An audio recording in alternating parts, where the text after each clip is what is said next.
And good day, ladies and gentlemen, and welcome to Teachers Day at the races.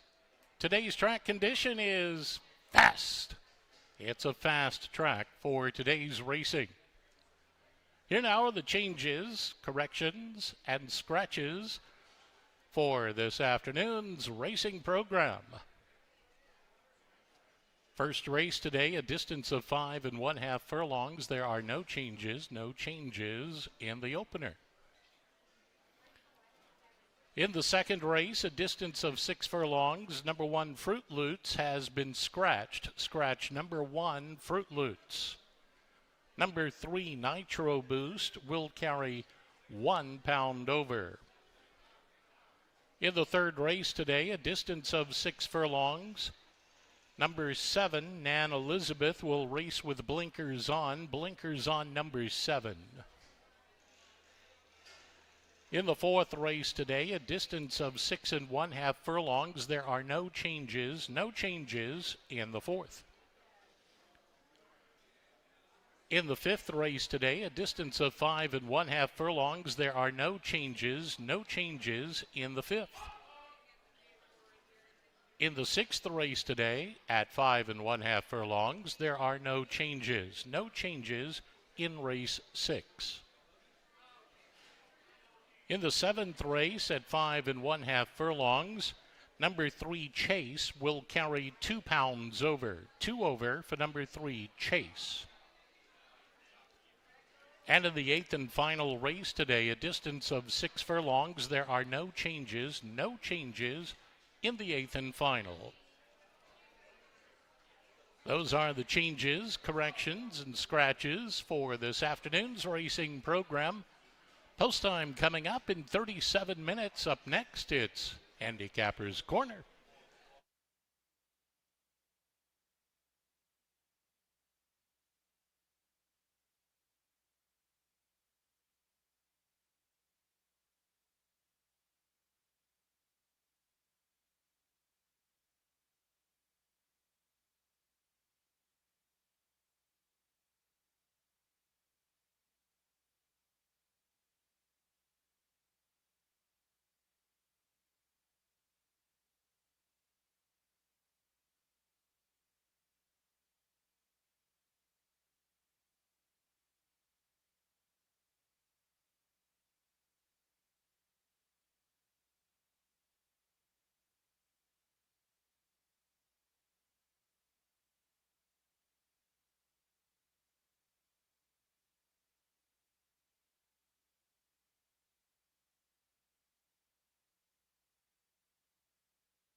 Welcome, ladies and gentlemen, and especially teachers, to Emerald Downs today on this Saturday, last weekend of May. Looking forward to some great action here at Emerald Downs and some fun and a little extra recognition for teachers and school district employees today. Tom Harris, our track announcer. Tom, yeah, we're recognizing all the teachers today in the area that have come out, and some of them are going to race on the track today. You're used to calling like an extra race almost every weekend day now. Oh, of course. And, I think we're going to have to grade them on the curve maybe today. We might have to do that, but maybe there'll be some extra credit runs too. We'll see. There we go. See how it works out. How about a teacher that you remember pretty well in your school days? You asked me that. Of course, there's a few to come to mind, but I think if you include college, hands down for me, it was a fellow by the name of Dr. McIntyre who taught the broadcasting course at Mesa College in Arizona. I went there before I went over to Arizona State, and he was just a wonderful person. And, funny thing about him is he told us what to expect. And this was in the 80s now, keep in mind, 1985, 84, 85. And he told us what to expect 20 years down the road in terms of technology. Pretty much what he said is everything he told us pretty much happened with the flat screen TVs and things like that. And the only thing he said that hasn't come to fruition yet is the holographic would take the place of television, holographic entertainment in your living room. So, which is in maybe some form of development, is it? Oh, well, I think it is. Maybe it's just not quite there for the marketplace yet, but this was 40 years ago. Yeah. so he was my favorite. How about you? Well, Mrs. Seiler in first grade taught me how to read. So important. I had an older sister and an older brother that were fairly close in age, and they were reading the comics and magazines, and everybody's reading the newspaper, and I look at it and it just made no sense until Mrs. Seiler early in my first grade run. Then it made sense. So Mrs. Seiler, thank you. Burien Heights Elementary. And you did a good job with him. He's reading pretty good these days. Yeah, some would argue how I read the form, but that's fine. Well, we both get that, I That's think. A lot of opinion. Okay, well, it is Teachers Appreciation Saturday, and tomorrow we're going to have the grandparents race on the track. That got off to a great start in 2023 and a lot of fun again. So, yeah, a couple extra races for Tom to call this weekend. 8 races today, 9 tomorrow at Emerald Downs. Field size today, best of the season. So things are getting good and better, and the local horses getting those workouts and training in are getting ready to run. And, of course, so many horses from Arizona and California. We do have a Jackpot Pick 6 carryover, and it's up to $8,900. And, again, it's just a 10-cent wager. So 10 cents gets you 1 horse per race for 6 straight races, and you can add more to your ticket, of course. More horses increasing the cost, but everybody's now shooting for the jackpot pool. But as we know, Tom, if you do pick 6 out of 6, you're going to get paid. Yeah, it's kind of a consolation payoff, if you will. The unique winners, of course, would take the jackpot, but we haven't had any of those yet. No. So it continues to grow, and that's an attractive jackpot. A lot more people, I think, are getting involved in the 10-cent jackpot than we saw with the 20-cent jackpot. That's right. Pick 6. Yep. The teachers' race will be after the 4th thoroughbred race today. So again, Jackpot Pick 6, that's races 3 through 8 today. And we have a fast track, so nice afternoon, getting a little bit nicer. Okay, let's do some handicapping. Tom, you had a good week last week. You had the first time starter at 8-1 on Monday, and you had the Tigers Rule, was it? Tiger Lady, maybe? Tiger Lady, well, that's it. Yep. On Saturday, she was 13-1, so it was fun. Good work. Yeah, excellent fun. work there. First race is a sprint for 3-year-olds and up maidens to kick off the card, and it's Yeah, it's at 5.5 furlongs. Tom, who do you like? Well, you know, Joe, before I get into this, Okay. I want to say that this I thought was a challenging weekend, Okay. handicapping wise, and I think why is because we're seeing a lot more of the Turf Paradise horses now arriving, and they're starting to make their first appearance of the season. And then we're still seeing some horses that have been off for the winter, so it's kind of a whole different mixed bag, if you will, Yep. as we step into this weekend. That said, let's see if we can do some good. I like Shiny Orb here, number 4. Recent workouts look pretty good for the return to racing after the wintertime layoff. This one had 2 starts last year, and both were troubled outings, was jammed early, so I kind of excuse those efforts. I'll look for a better start to the year here with Shiny Orb, number 4. I went 4-3-1.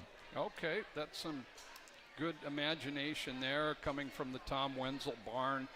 I did go with the one, My Sweet Forza, who's only run 3 times in his life, and his first Emerald Downs race is his best, so he's kind of on an improving mode, has a little speed from that inside post for George Maravilla.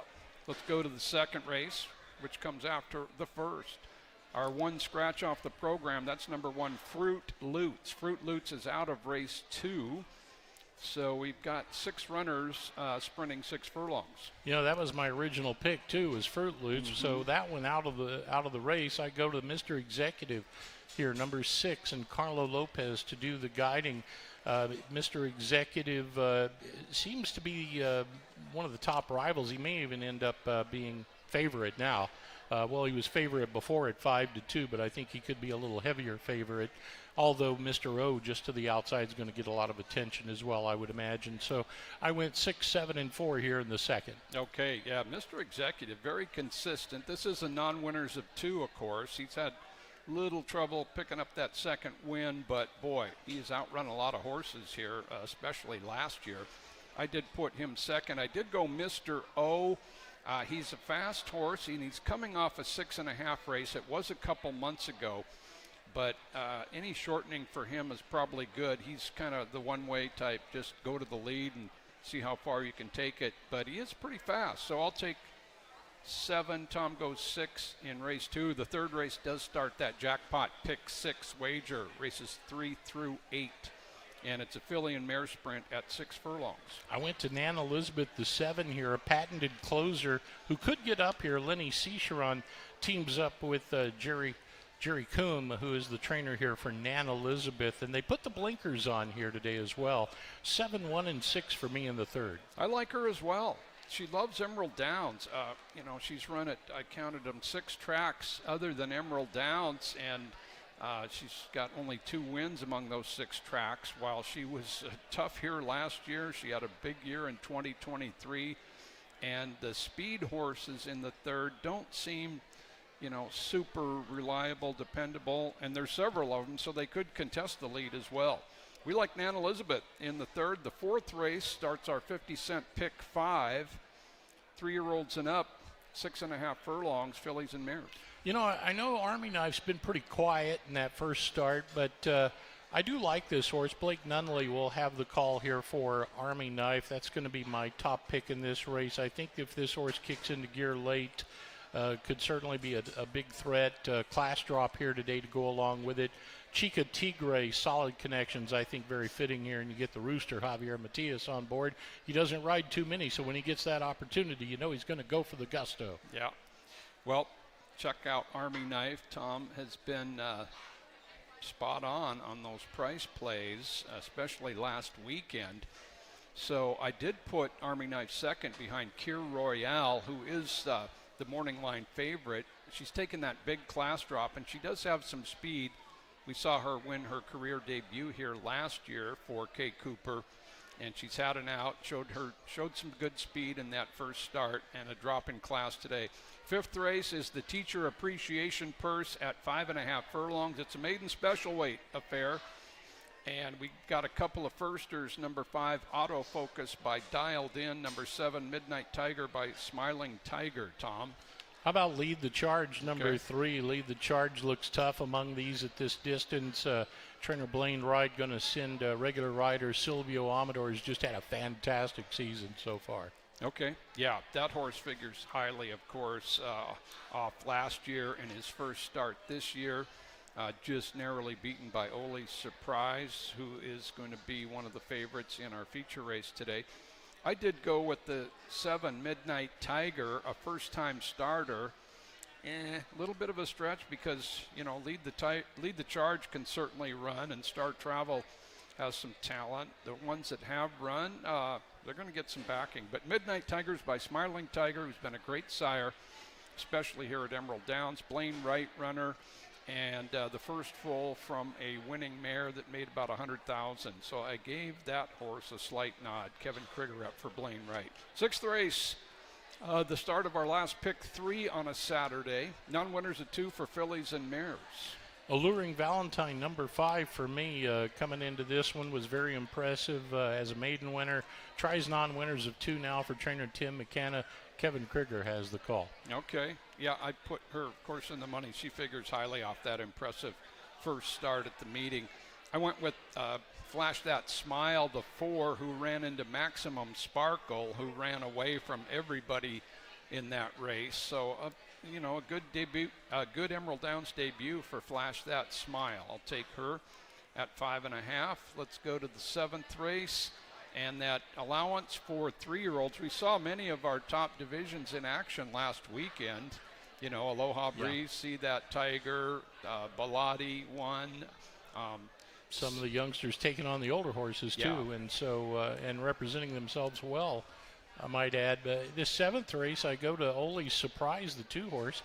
Kevin Krigger has the call here. This one has 2 solid races to the credit now, and trainer Mark Cloutier is going to settle this one in the paddock.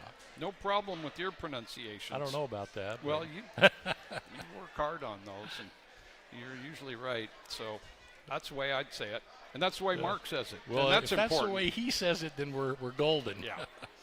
Ole Surprise for me as well. Like Tom said, really good race last year up at Hastings, and just a determined win, showing excellent speed as well here at Emerald Downs. We like the morning line favorite, Ole Surprise, in the 7th. 8th and final, non-winners of 3 at 6 furlongs. How about chances taken here, the 4 horse? Kind of a mid-level price range here on this one. Silvio Amador will do the guiding. This one, I think, may prefer a distance, but could still be a late threat even at 6 furlongs here. And I like that one along with number 1, FBI Bob. Sharp Speed grabs the inside today. Yeah, FBI Bob for me, he ran into some really good 3-year-olds here last year. Wasn't able to actually beat them, but he got good down there at Phoenix recently for Jennifer Nunley. Ran some good races. So I like FBI Bob in race number 8. Oh, yeah. Sitting there. We ought to just let the public see it once again. Yeah, absolutely. This is one of the coolest giveaway shirts. We're showing this because next Friday you need to be at Emerald Downs. You need to be here next Friday because this is our Fab Friday shirt for 2026. You get this with your paid admission when you come in, and it's good for free admission the rest of the season on Friday nights. It's a Hawaiian shirt. Just in time for summer. Yeah. Even though you wouldn't know it by looking at the weather today, but trust me, summer's coming, and you want to be wearing this when it does. Get your Fab Friday shirt. Wear it. Well, you've got one right there. I've got one. They had to go back to the mill and get a super size for me, but this is great. Yep, Fab Friday.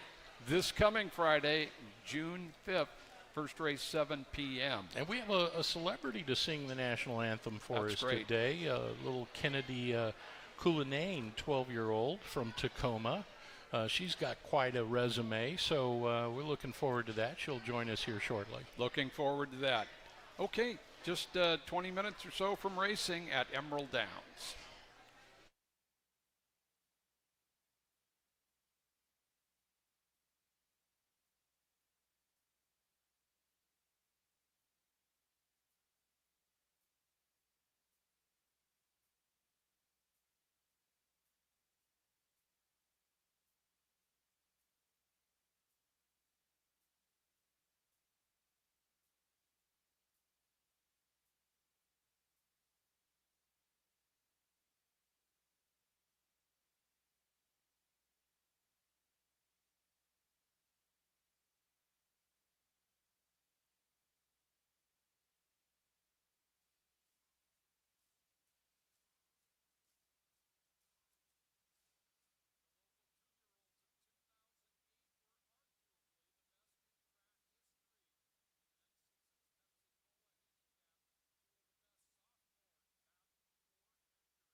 Welcome once again, ladies and gentlemen. Emerald Downs Racing just 13 minutes away. Joe Withy along with John Lindley of Parkers.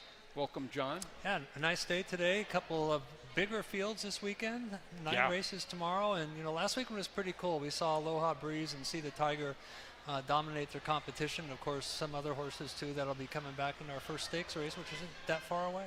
Yep, Too Sassy among the 3-year-old fillies was very impressive. And today, the 3-year-old Colts and Geldings get into action 3 weeks before the first stake day. Yeah, and that field is loaded. Of course, we have the Godstein winner in there and Can't Catch Me, and I forget the other horse that won the stakes, the Rise Up. But Blackberry Jam, Blackberry Jam, and we got some new invaders, too, including a Canadian horse who might be pretty talented.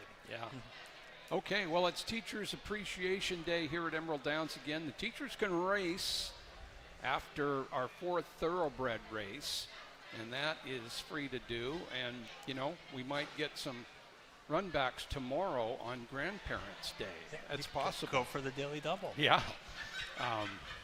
So I'm sure there's a few teachers out there that are also grandparents. Tomorrow, all grandparents get free admission. We'll have that famous grandparents race that was pretty famous in 2023, the inaugural running, won by Steve Butler of Montlake Terrace after a couple of troubled trips in there in front of him. Yeah, that was a fun day, and it's gotten bigger since then. Of course, they don't get ice cream after the race like last weekend when the kids do. That's the only negative I can come up with. Yeah, so, but the teachers are taken care of, and I think the grandparents are tomorrow as well. They get to run anyway, and that'll be a thrill. And we're going to actually have a great grandparents race walk on Sunday as well. Let's take a look at the horses for race number 1. 8-race card at Emerald Downs. Again, a jackpot pick 6 carryover. That starts in race number 3. My Sweet Forza. A couple of unplaced runs earlier this year in Arizona and California, but a pretty good race at Emerald Downs at a big price, showing some speed, a little bit of early run, and the horse that beat him came back to win, who's 2 for 2 at the meeting, Prowling Cat. Yeah, and you glance at his breeding, he's by More Forza, who was a route mile horse, as I mentioned before, probably going to be favored in the Breeders' Cup a few years back, but had to scratch. And this horse sprinted, as you mentioned, well last time. I had him breaking the link slow. He was 4 wide going into the turn, 3 wide leaving the turn, and he ran a much better race than his other 2. He moves inside today. He'll be able to save ground. Now that race was a little slower overall than maybe some others in here, but he has a right to improve, and the fact that he can save some ground is worth a couple lengths for sure, and we'll see if he can get the job done in his 4th lifetime start. Yeah, exactly. The early pace wasn't super fast, but he attended it, and it was his first race up here. So, second time Blake Nunnally as well on My Sweet Forza. As we have 6 runners in the first.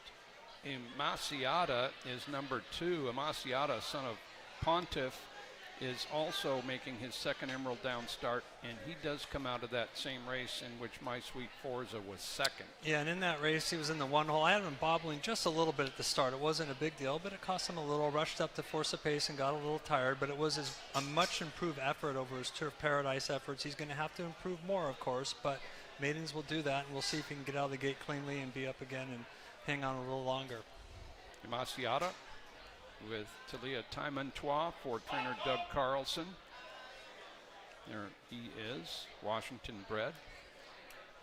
Mr. Mount Dutton, 9 to 5 on the morning line, coming in from Turf Paradise, where he's shown speed as well and comes off a 3rd there about a month ago. Yeah, his first 3 starts, he didn't show much at all. And then after a bit of a layoff going into his 4-year-old year at Turf Paradise, as you mentioned, he showed good early speed, improved for 3rd. He shortens from 6.5 to 5.5, which should help him here.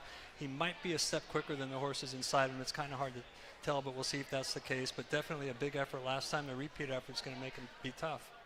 Okay, from Frank Lucarelli's barn. Lucarelli off to a good start at the meeting, and looks like 7 out of 9 in the top 3, so all running well. Mr. Mount Dutton with Isaias Enriquez. Shiny Orb is the 4 for trainer Tom Wenzel. Got a couple of starts in last year. Didn't start his career till age 4, and you probably had couple of trouble notes on him. Yeah, both times out of the gate, including the last time, he was bumped really hard and lost 2.5 lengths, and that just kind of knocks you off your stride, and you're just not really able to recover from that if you get bumped that hard. And he still showed a little bit of talent. He is coming out for his 5-year-old year, but he shows a really nice string of workouts. If he can get out of the gate cleanly today, I bet he runs a lot better than he did in his 4-year-old starts. Okay, son of Creative Cause, Adrian Castellanos rides Shiny Orb. 6 runners here in the first. The start of our early pick 4, and of course rolling doubles, rolling pick 3s. The pick 3s with just a 12% takeout. Come Home is number 5. Come Home, running at Emerald Downs for the second time, just behind My Sweet Forza there on May 9th, 3 weeks ago. Yeah, and in that race, I had him breaking really sharply. He outbroke the field there and had a relatively good trip, and he ran okay for third. Now, he did come out of the same race, as you mentioned, as My Sweet Forza, and one race back at Turf Paradise, he didn't finish in front of that rival. So I think he had everything kind of go his way last time. We'll see if he can improve off that race, but he ran, an even third, and I kind of see a similar scenario today. Okay. Shelley Crow runner, Carlo Lopez has ridden him a few times. Outside is Oscar Production, a Calbred, trained by Scott Tubbs, Silvio Amador, and he finished a few lengths behind Mr. Mount Dutton in a Turf Paradise race. Yeah, and in that race, he forced the pace early with Mr. Mount Dutton and got tired a little bit there. Mr. Mount Dutton went on with it and held up third, but it was an improved effort. He looks like, he has enough tactical speed to get that nice stalking trip. He has yet to really pass a horse in this stretch on the dirt, but if drawn outside gives his rider some options, and we'll see if 5.5 also helps him to shorten up a little bit off his last. Okay, there is a look at Oscar Production, and he'll have leading rider Silvio Amador up for trainer Tubbs. Amador coming off a great week here. All right, a field of 6 in race number 1. They'll be headed to the track shortly.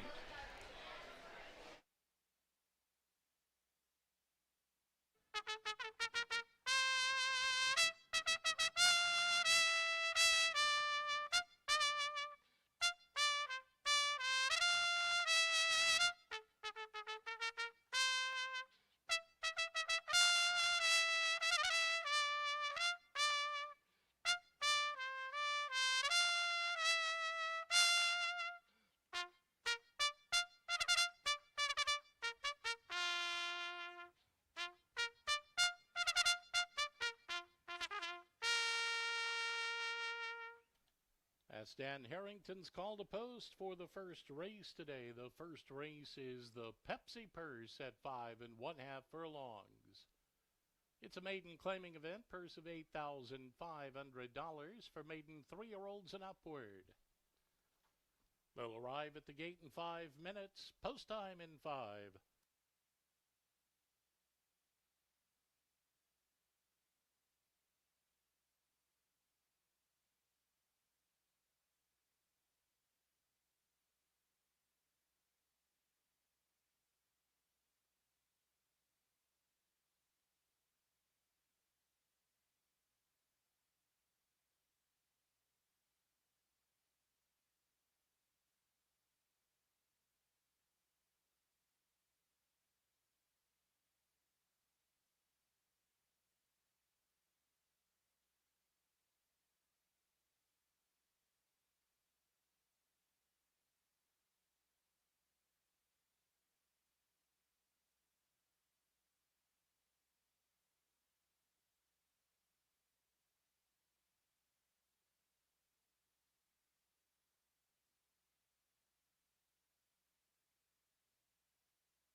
Ladies and gentlemen, at this time, we ask that you please rise if able and kindly remove your hats for today's performance of our national anthem.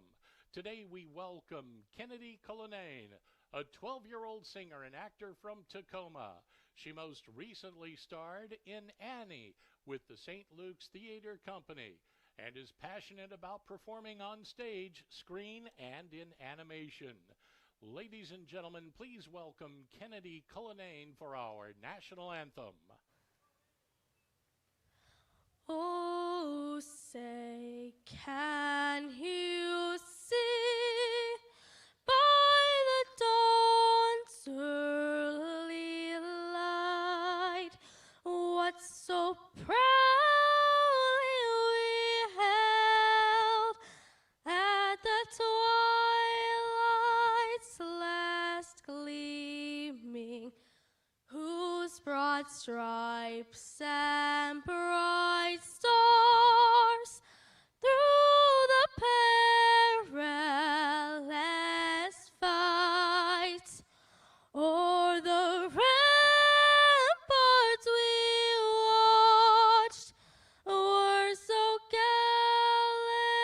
gallantly streaming, and the rockets red glare, the bombs bursting in air, gave proof through the night that our flag was still there. Oh, say does a star-spangled banner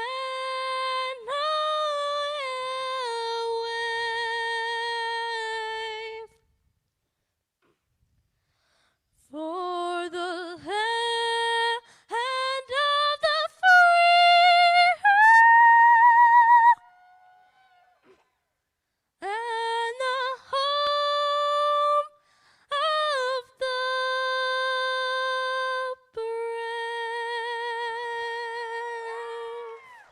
brave. Way to go, Kennedy.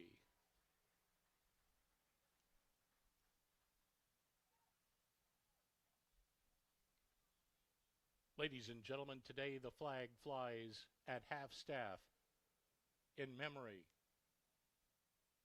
and honor of Sam Hunt of Longview, Washington, who sadly and tragically passed away recently.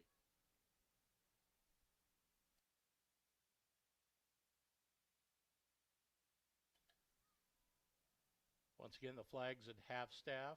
Sam Hunt was a senator and representative and recently passed away.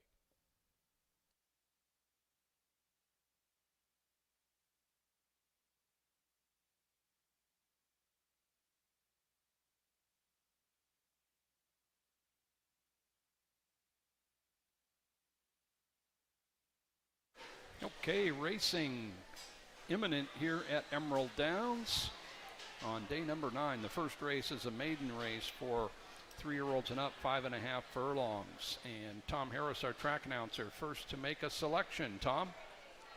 All right, Joe, let's see if we can start off with a winner today, the opener here. Maidens in search of graduation. And in this one, I looked at Shiny Orb in this race. Recent workouts look pretty good for the return to racing after a wintertime season off. And this one had two starts last year. Ran into some trouble in those two outings as a 4-year-old. Now at 5, Shiny Orb looking to start off with a clean slate here. I go 4, 3, and 1 in the opener. 4 on top, Shiny Orb. The current favorite is number 3, Mr. Mount Dutton, the morning line favorite as well. The morning line is an approximation of the odds done well before the races begin, and the public determines the closing odds by their wagers. How do you see it, John? I have the same 3 horses as Tom does, slightly different. I'm going to go with Mr. Mount Dutton. It looked like he's just getting a little better with each of his last 2 starts. He will have to work to keep the lead early. There's some others that also like the lead, but he does shorten up to 5.5. I give him a slight call over Shiny Orb. Okay, and I'll take my Sweet Forza, who had a real encouraging race here on May 9th, 3 weeks ago. He had his first placing in his 3rd career start. Blake Nunnally back up for George Maravilla. So 1, 3, and 4 for us. Different opinions in race 1.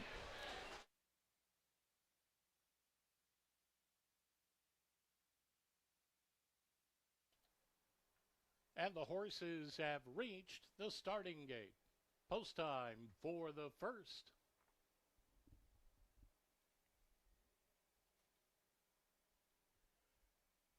Field set to load for the opener. The Pepsi Purse at 5 1/2 furlongs.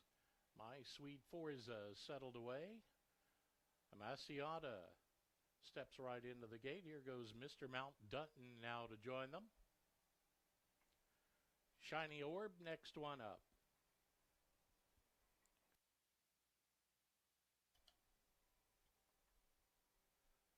Come Home, one from the outside. Oscar Production, last one to go. They are just about set. Oscar Production right at the gate door. Kind of hesitated there for the moment.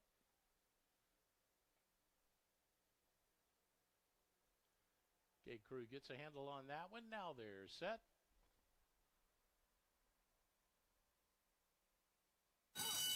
And runners away.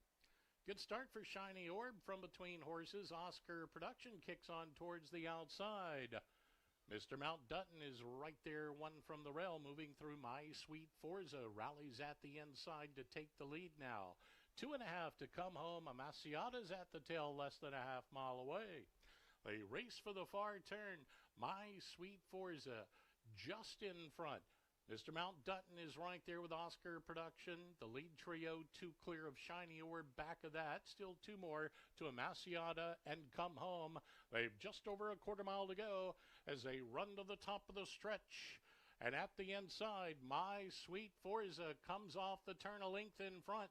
Shiny Orb's back on from the outside, there to challenge now as they head for home a furlong away. Shiny Orb has hit his best stride now and opens clear length. On the inside, My Sweet Forza trying to keep up, but to no avail. Shiny Orb in the opener by 2.5 or 3. My Sweet Forza was second. Come Home rallies to get third. Amaciata followed that. Oscar Production and Mr. Mount Dutton. Time of the race was 1:04 at 88 100ths.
Unofficial order of finish on the board. First it was number 4, Shiny Orb.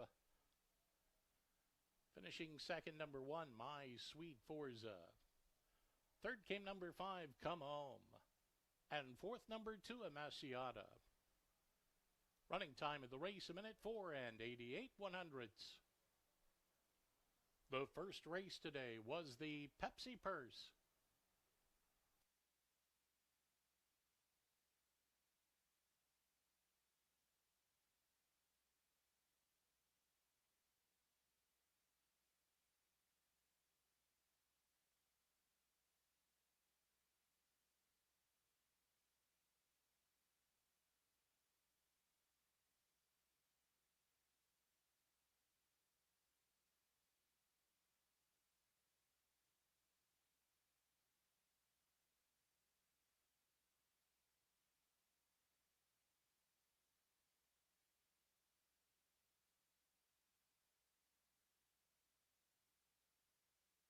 Results are official.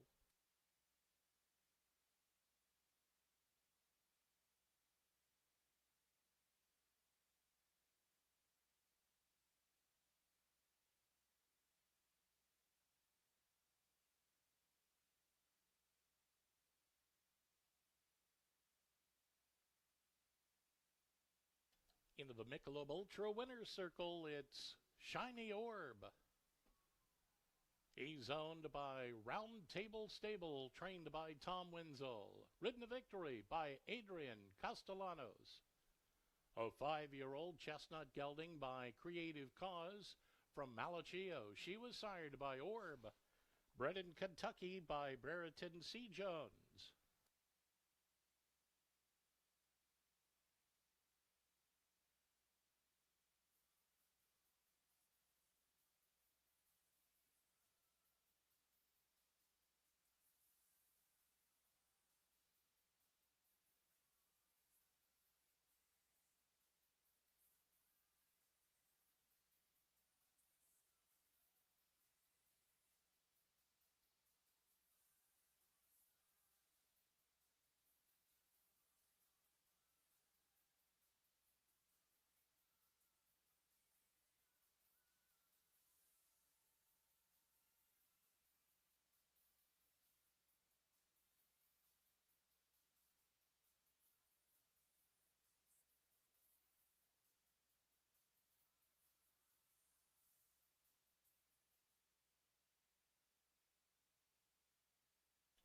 And a look at the prices for the first race winner, number 4, Shiny Orb, $4.80 to win, $2.94, $2.72 across the board. Number 1, My Sweet Forza, $4.08 to place, $3.48 on the show ticket.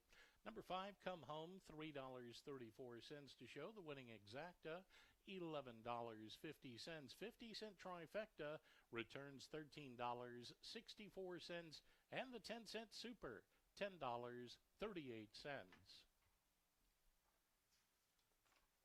Coming up, the second race today, it's the Olympic Eagle Purse at 6 furlongs. Number 1, Fruit Loots, has been scratched. Scratch number 1, Fruit Loots. Number 3, Nitro Boost, will carry 1 pound over. Post time for the second race. Coming up at 2:15, less than 18 minutes until post time.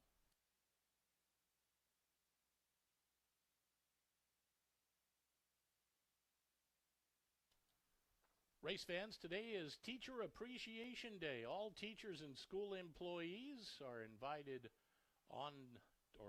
to the racetrack today. A little bit later on, we'll have some more festivities. Register on the track level before the post time of the third race, and the teachers will race on the track. That'll take place right after our fourth race today.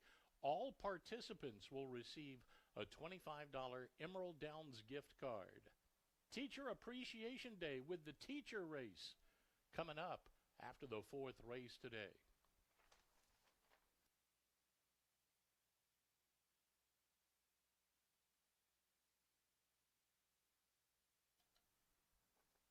Fans, don't forget the Muckleshoot Gold Cup Indian Relay races return for 3 thrilling days, June 12th, 13th, and 14th. The best teams in North America will be here competing for over $75,000. Get your tickets today at EmeraldDowns.com.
Second race at Emerald Downs, the Olympic Eagle Purse.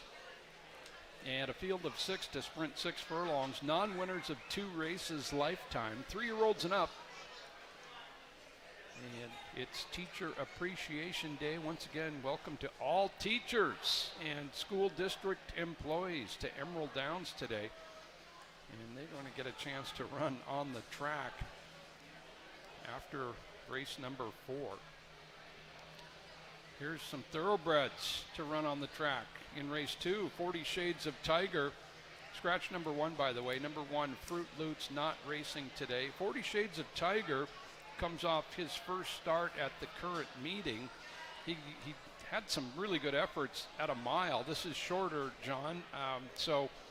Can he improve off that debut? Yeah, I actually thought ran well in that race. He's in the 1 hole that day, and of course a couple horses, one of them's back, one of them got scratched, but my Vino race turned out to be a strong race. It was a nice even fourth.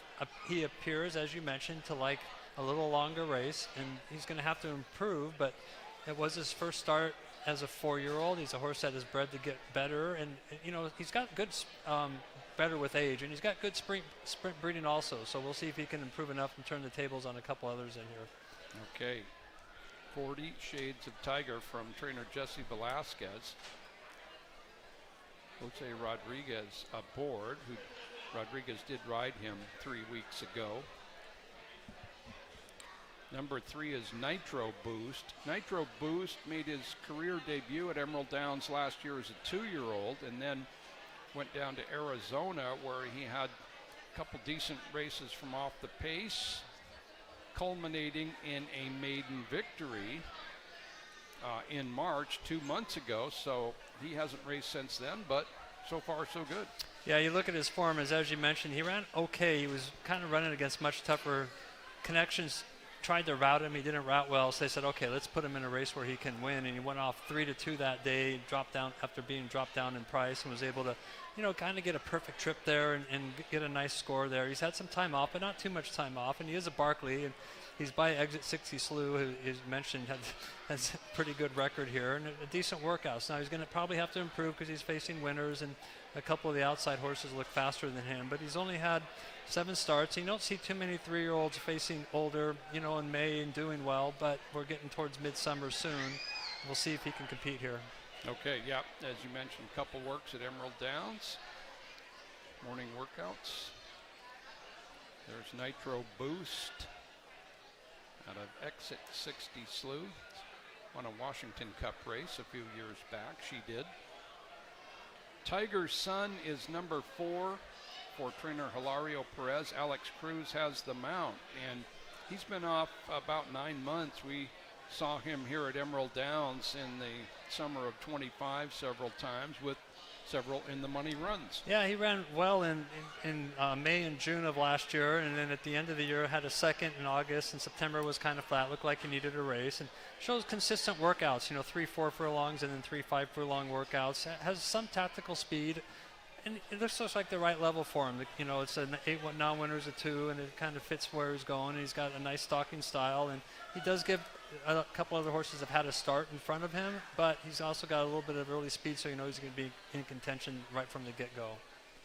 Tiger's Son by Smiling Tiger. And first start again since last September. You know, he broke his maiden first start at the meeting last year in May, and just several in the money runs after that. You like to, Maiden Company, of course, is softer than Winners Company, and he competed pretty well. All right, let's go on to Prince of Memphis, the 5-horse who has run here twice over his career. He's a 5-year-old, both in the money runs.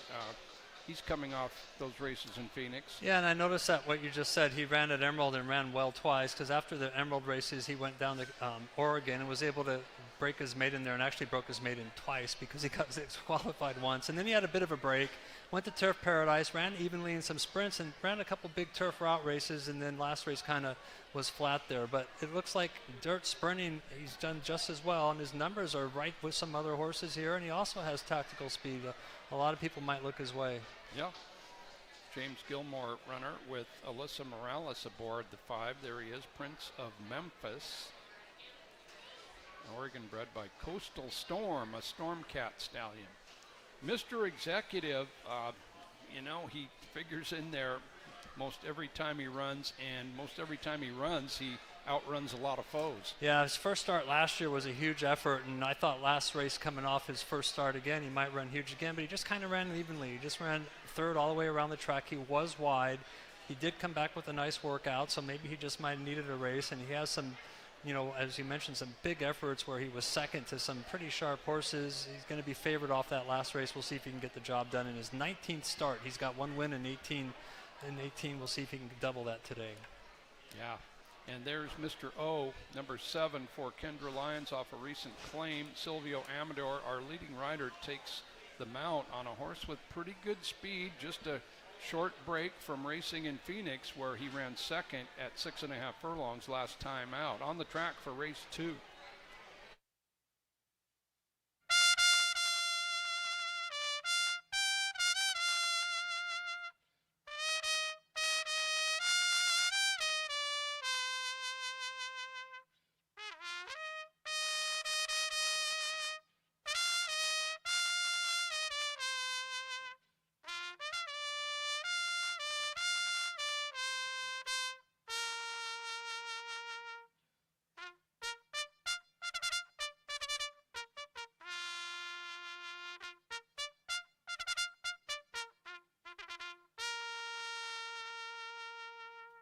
Horses are on the track for the second race today. It's the Olympic Eagle purse at 6 furlongs.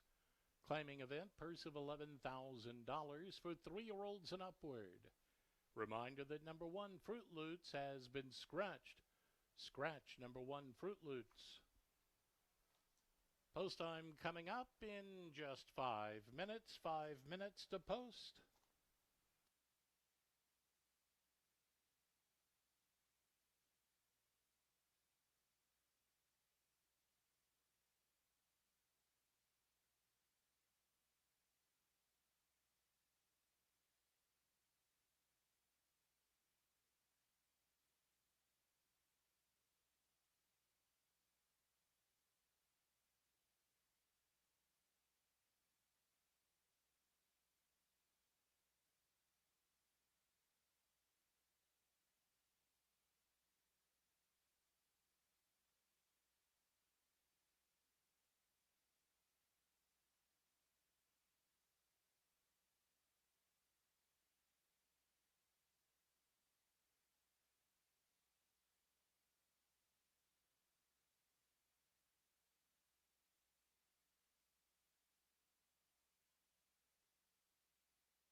Second race at Emerald Downs, 6 furlong sprint for 3-year-olds and up. Horses that have won 1 race, but not 2 so far in a career. And track announcer Tom Harris off to a good start. Shiny Orb, easy winner of the first race. Tom, you had him right on top. Good start to the day. Well, a lot of other folks did too, Joe. I was surprised actually to see that he went down to 7-5, but he sure did in the final moments there. This second race at 6 furlongs, going to go to Mr. Executive here, number 6. Mr. Executive Carlo Lopez will do the guiding here. This one certainly looks to be a top rival in this race. I think Mr. O is going to be a tough one as well. Huge maiden win at Turf Paradise and bounced right back against the winners with a solid runner-up trip. I think the race goes through those two. Number 6, Mr. Executive. Number 7, Mr. O.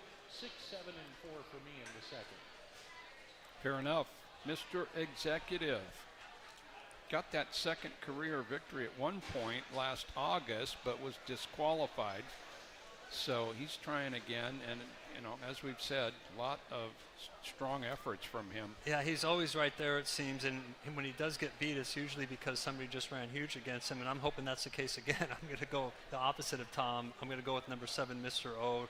He broke his maiden by 11 lengths at 5.5, and then they pushed him against winners, and he goes 21-2, 43-3 at 6.5. That's a pretty far way to carry those fractions. He still held on for a good second, even though he was 3-5 that day. Shortens up, moves outside, fresh horse. You got to catch him. Yeah, he was 3-5 off the maiden victory by 11, as you stated, but second of 10 is a good effort at 6.5 furlongs in your first start against winners. I'm going to go with him and his speed as well. John and I on the 7, Tom's on the 6 in race 2.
And the horses have arrived at the starting gate. It is post time for the second. Mr. Executive, first one to go up.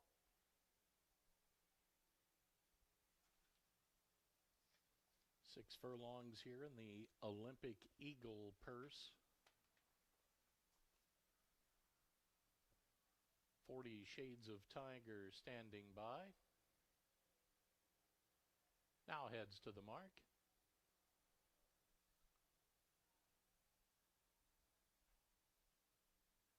Nitro Boost, next one.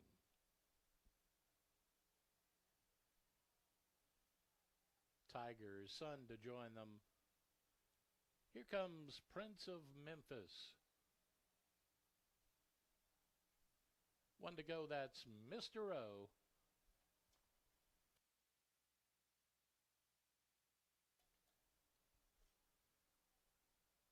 They're in the gate.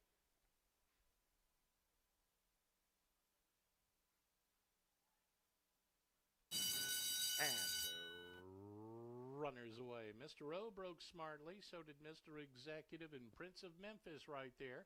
Bounced away smartly. A length more to Tiger Sun and Nitro Boost. Directly back of that. A length and a quarter to 40 Shades of Tiger as they hustle up the backstretch. Just over a half mile away. Striding out is Mr. O, the leader by a length and a quarter. At the inside is Tiger Sun from between horses. Mr. Executive is right there, pushed along now as they take it into the far turn.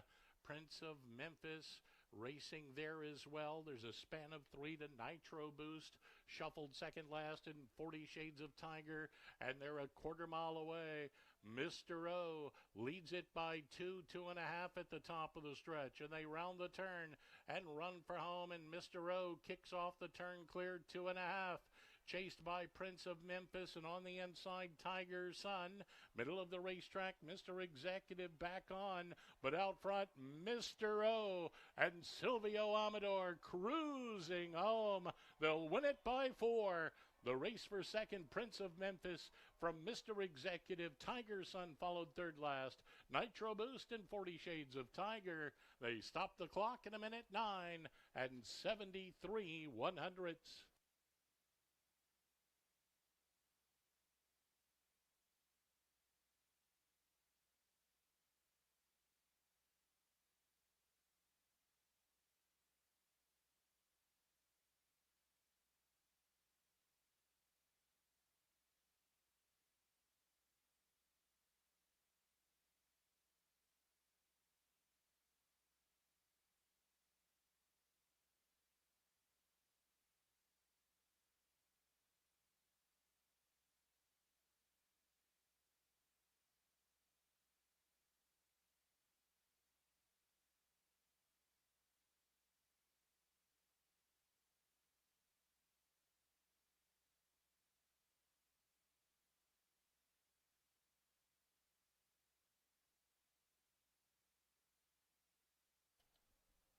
Unofficial order of finish on the board. Finishing first, it was number 7, Mr. O.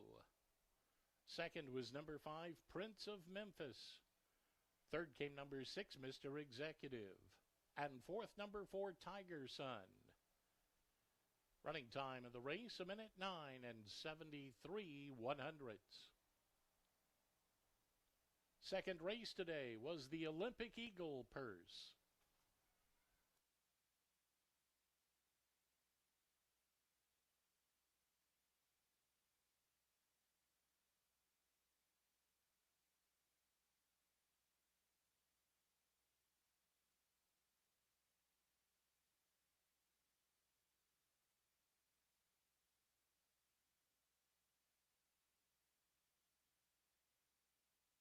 Results for the second race now stand official.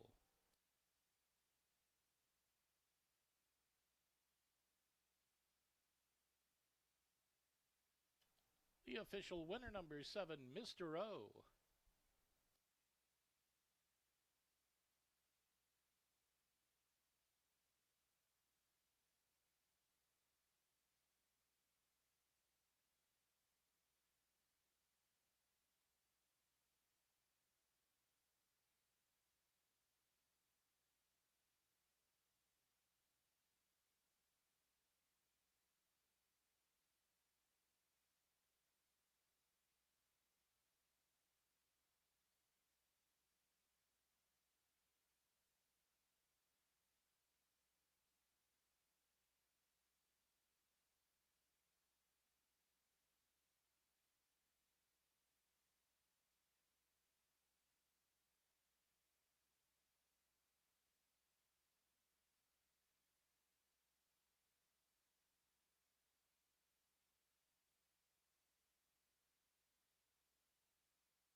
Into the Michelob Ultra Winners Circle, it's Mr. O.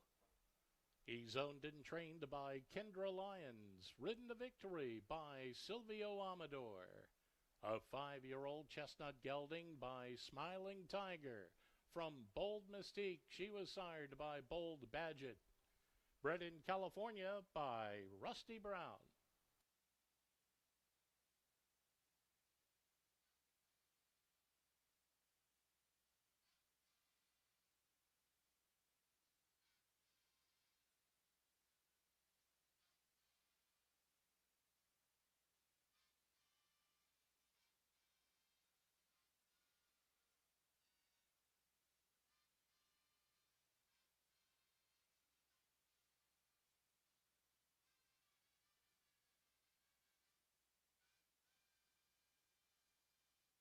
And saddling her first victory as a trainer here at Emerald Downs. Congratulations to trainer Kendra Lyons. Here's a look at the prices for the second winner, Mr. O, number 7, paid $474, $392, $256 across. Number 5, Prince of Memphis, $476, $262 on the place and show. Number 6, Mr. Executive, $226 to show. Winning exacta, $10.73. Early double worth, $8.65. 50-cent trifecta, $12.60. And the 10-cent super, $6.83. Race fans, time now for the Valpak Jockey of the Week award. Silvio Amador rode 8 winners last week, including a 4-bagger last Saturday, and entered the week atop the jockey standings with a total of 14 wins. Saturday's 4-win day included a feature race victory aboard 2025 Emerald Downs champion 3-year-old See That Tiger. Tip of the hat to Silvio Amador, Batman, our Jockey of the Week.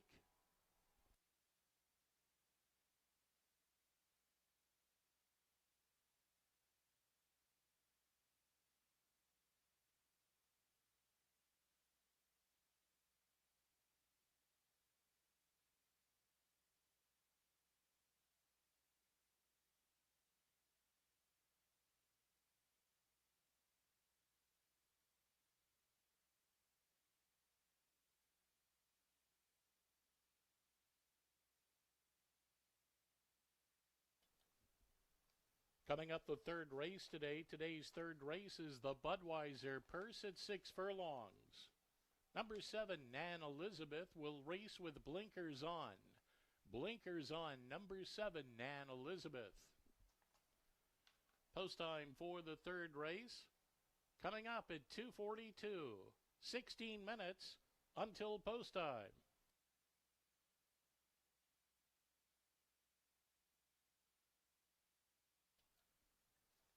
Fans, don't forget it's Teacher Appreciation Day today. All teachers and school employees are invited to race on the track today. Be sure to register on track level before post time of the upcoming third race. The teachers' race will take place right after our fourth race today. All participants will receive a $25 Emerald Downs gift card.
Coming up on race number 3 at Emerald Downs, this will be the start of our jackpot pick 6 wager.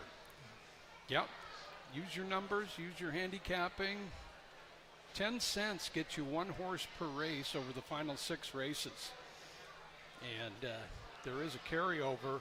Nobody has been a single ticket holder since the season started. So we've got almost $9,000 in that pool.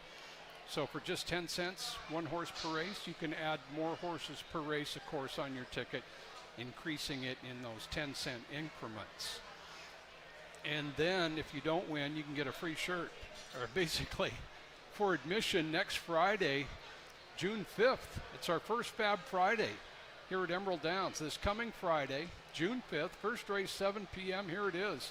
This is the summer t-shirt. It's a Hawaiian shirt this year. So you'll get this with your paid admission, and it's good for free admission on Fridays the rest of the summer. And it's a very nice shirt. You Yep. can wear every day at Emerald when you come, on the weekends too. Hopefully we have sun all year, and that'll be what we need to have, short sleeve shirts. Yeah. Yeah, we could, we wouldn't mind it being a couple degrees warmer today. All right, let's take a look at the third race. Horses, fillies, and mares sprinting 6 furlongs. And a field of 7. There's a look at the number 1 horse, Bourbon Tiger. A lot of familiar names in this race. It's $8,000 claimer and a lot of multiple winners in this one. Bourbon Tiger looking for her first win of 2026, and she's coming, well, it's her first start in 8 months. So yeah, this is her first race. She did win here most recently in 2024, was a pretty impressive 2-year-old, but let's see, what do you think of her off the bench, John? Her record, as you mentioned, Emerald, she's got 2 wins and 2/3 against tougher horses when she ran here a couple of years back. She's a Smiling Tiger. We just saw the last Smiling Tiger, Blitzafield, in the race before here in the second race today. She has good tactical speed. Now, she doesn't appear to be the same horse she was a few years back, but she comes out for a barn that has them ready, has a really nice workout pattern, draws the rail. There is some other speed in here, and we'll have to see how she does. She has passed horses in the past also, but more of her better races have been up front. We'll see what she does from that 1 hole. Connections probably have to hustle her out of there, but we know she's capable of running big races. We'll see if she can do it in her seasonal debut. 2 for 6. 2 of her 3 career victories are at the 6 furlong distance. Frank Lucarelli runner Isaiah Enriquez has ridden her several times. Number 2 is Coastal Girl, and Coastal Girl comes off her first start at the current meeting. 15 of her 18 races at Emerald Downs have resulted in top 3 finishes. So she has got a long history of solid efforts, and there's some speed in here to run at. Yeah, last race she was wide throughout, and that was a super fast race. The top 2 horses we're going to see run tomorrow. The third place horse is right next to her, so she's going to have to improve, but she was wide. She did come off a bit of a break, and she will like the added distance. And as you mentioned, if she can get a really hot pace to run at, although she did have one last time, so be aware of that. She will be passing horses in the stretch. Well, she's going to have to improve, but we'll see if that's the case. Alex Cruz rides Coastal Girl for Alexis Silva Martinez, a real jewel. Pretty good third behind those 2. Yeah, she sat third on the outside while those 2 kind of went at each other the whole way, and then she kind of ran third the rest of the way. So it was kind of a nice even effort. It was a fast race. You got to give her credit for that. She drops a notch in price, and she again should get a nice stalking trip. Okay, in her 2 races prior to the Princess Akawi Bobby's Genie race, Sharp Attitude won down in Turf Paradise. That horse very sharp this year. George Maravilla trains a real jewel. Blake Nunnally rides. There's the 4, Gigi's Map, and her second start at this track. She ran well. Yeah, she ran a nice even third. The race was a little slower than some others I've been facing, but she has a nice stalking style again, and we're going to probably see some speed early on here. We'll see if she can get into contention. She has been up on the lead in some of her other races, and if that's the case, she'll be tough to catch. I don't know if she's quick enough to get the lead, though. Yeah, 3 straight at Turf Paradise, December, January, February earlier. Francisco Rodriguez runner with Adrian Castellano. Sing a happy song, and she's another fast sprinter. Yeah, she comes off a race where she went 21 flat in a turf race there, and the race before that she set the lead and held on for second on a dirt race. There's two in here that the Joe Toy barn have, and they both have had horses run where they are on the lead and off. I'm guessing this one's a step quicker than her stablemate. She's probably the horse to catch. Okay, Sing a Happy Song. Won here among 3 starts last year. Joe Toy has Carlo Lopez. Aventap is the 6th for Joe Toy as well, with Silvio Amador, certainly a possibility. Her first start ever at Emerald Downs. And Nan Elizabeth has a pace to run out. Yeah, interesting here. She gets blinkers, which is kind of odd for an 8-year-old, but as you mentioned, she's going to get a hot pace, and she is a potent stretch runner. Yeah, really good record at this track, as 7 are getting set for the Budweiser purse here at Emerald Downs.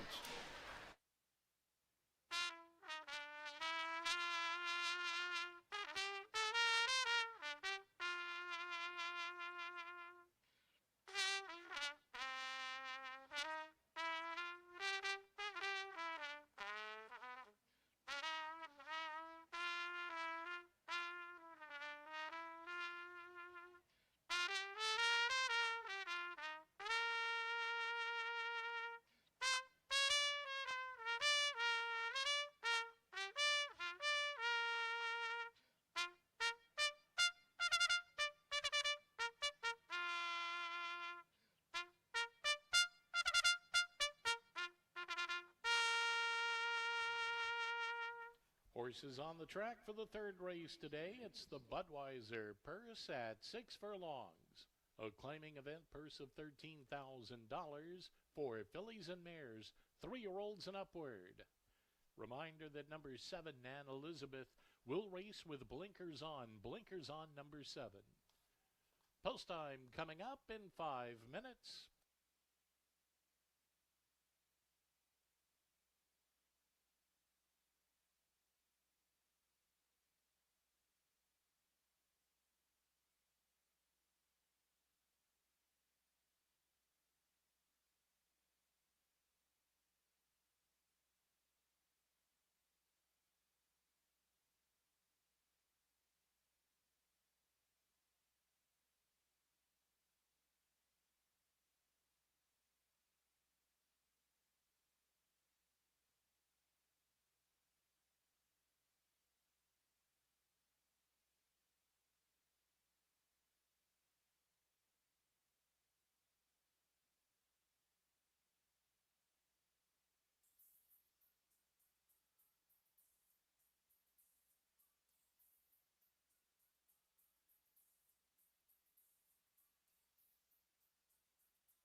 Race 3 is next at Emerald Downs. Horses warming up. This is the start of the Jackpot Pick 6 wager that carry over growing up to $8,900. Jackpot Pick 6 races 3 through 8. And the Budweiser purse. Good field of fillies and mares. Let's head up to Tom. Well, Joe, we're all on the board now. Everybody's got one. That's a good thing. So that is a good thing. As we get set for the third race here, I look to the outside, number 7, Nan Elizabeth, and Lenny Cicheron will be the rider here for Nan Elizabeth. This one a patented closer. Could get up in the late stages in this race, and Jerry Coon saddled Nan Elizabeth today. Today they added the blinkers, so that perhaps could be a little bit of a plus here, as Nan Elizabeth is currently 7-2, it looks like, on the board. 9-2 actually. So getting a little bit of attention out there. I go 7, 1, and 6 for the third race. Nan Elizabeth, another good season here last year, and 8 out of 19 on this track. Some of her losses have been in stakes races as well. She is running fresh from last September, but there is plenty of speed to run at. How do you see this one, John? You mentioned right off the bat horses that we are familiar with, many of them. We've seen a lot of these horses run again and again and again, and I'm going to go with the horse who's never raced here, and that's number 6, Avantap. The Joe Toyborn has 2 in here. I think she's a little better horse when she sits right off the pace. I expect her stablemate to set the pace. Tactically, I think she just gets a slight call from me because of just the fact that I think the race might set up for her as a stalking trip. We'll see if that's the case. Yeah, definitely some speed inside of her with Sing a Happy Song, Gigi's Map, even a Real Jewel likes to get up there early. There's Avantap with Silvio Amador up for trainer Joe Toy. I'm going to go Nan Elizabeth as well. Just loves Emerald Downs, has had her training, and definitely some speed horses up front to possibly contest this pace and set it up for her. Tom and I on the 7, John's on the 6, race 3.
And the horses have reached the starting gate. Post time for the 3rd.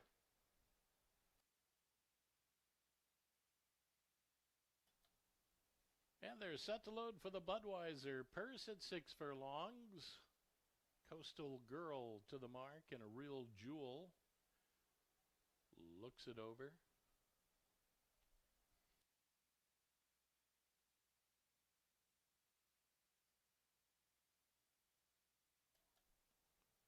Now comes Gigi's Map.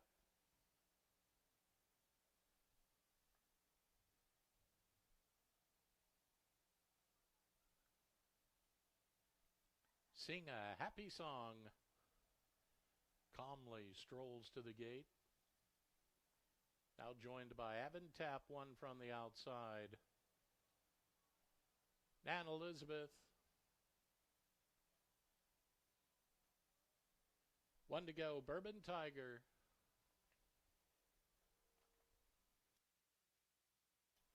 All in.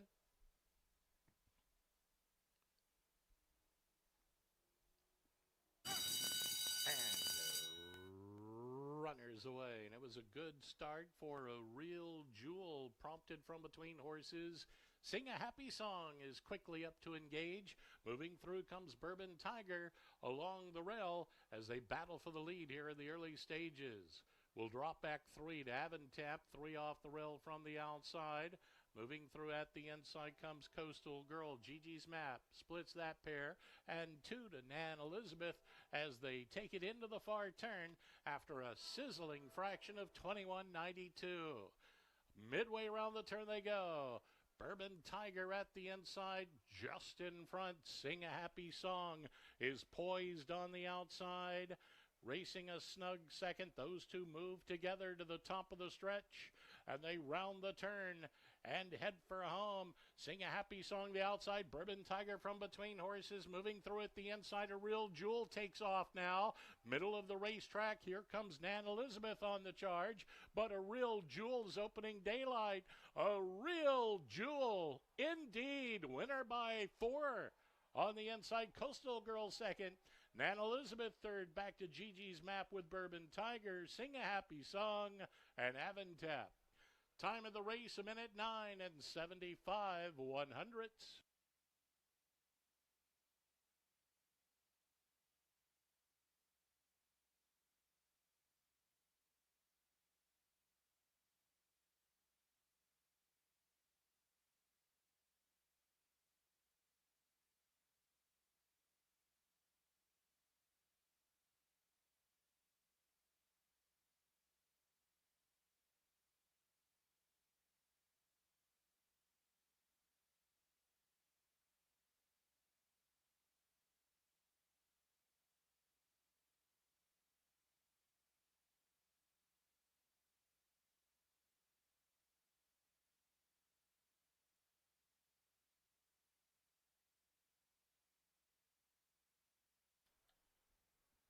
Your attention, Trainer Vince Gibson, Alexis Silva Martinez. Contact the claims clerk, please. Trainers Vince Gibson and Alexis Silva Martinez. Contact the claims clerk, please.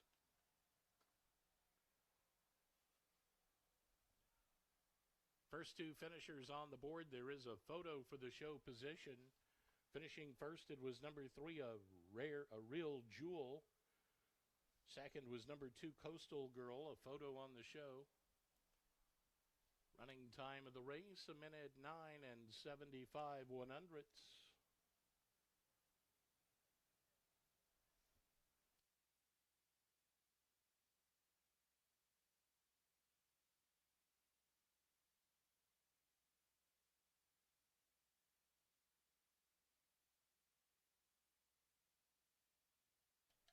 Into the Michelob Ultra Winner's Circle, the unofficial winner number 3, a Real Jewel. Owned and trained by Jorge Maravilla, ridden to victory by jockey Blake Nunley. She's an 8-year-old mare by Nyquist from A Few Good Friends. She was sired by Quality Road. Bred in Kentucky by Cortland Farm.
And a look at the prices for the third race. Winner number 3, a Real Jewel, $352 to win, $246. 210 across the board.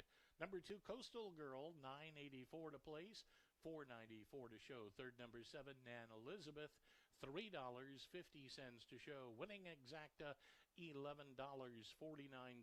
The Rolling Double, $7.85. 50-cent trifecta, $22.51.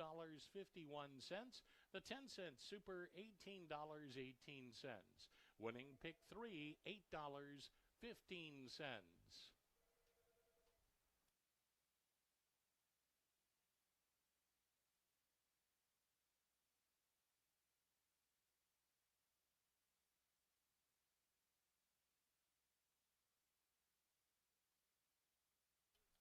And race fans, time for the Las Margaritas Trainer of the Week award. This week's honor goes to newcomer Jorge Maravilla. He's off to a great start for the season with 3 wins, not including the one you just saw, including a 2-for-2 mark last week with Bronze Girl and Go Prancelot.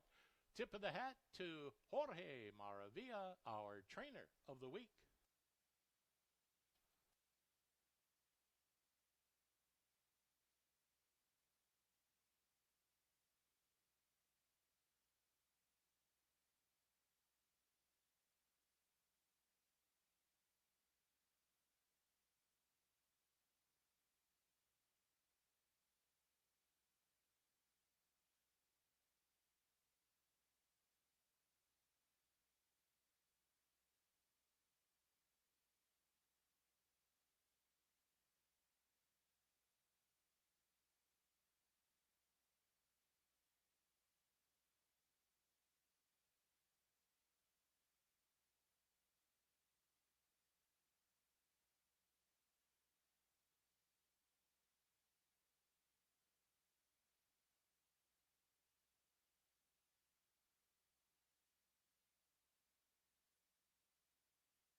We did have a couple of claims in the third race today. Number 3, the winner, A Real Jewel, was claimed. The new owners, Paula Marshall and Gary Lusk. The new trainer, Alexis Silva Martinez. Number 3, A Real Jewel, was claimed from the third race. Number 4, Gigi's Map, was claimed. The new owner, Joe Crawford. The new trainer, Charlie Essex.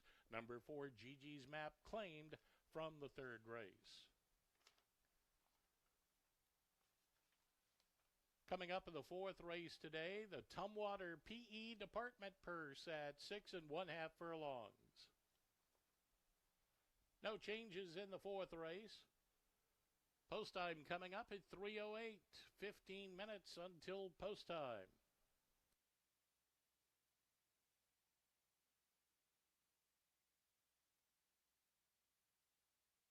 Don't forget, we have the teachers' race coming up on the track right after our fourth race. All participants will receive a $25 Emerald Downs gift card. The teachers' race coming up after the fourth. Mark your calendar for the Muckleshoot Gold Cup Indian Relay races, returning for 3 thrilling days, June 12th, 13th, and 14th. The best teams in North America will be here competing for over $75,000 in prizes. Get your tickets today at EmeraldDowns.com.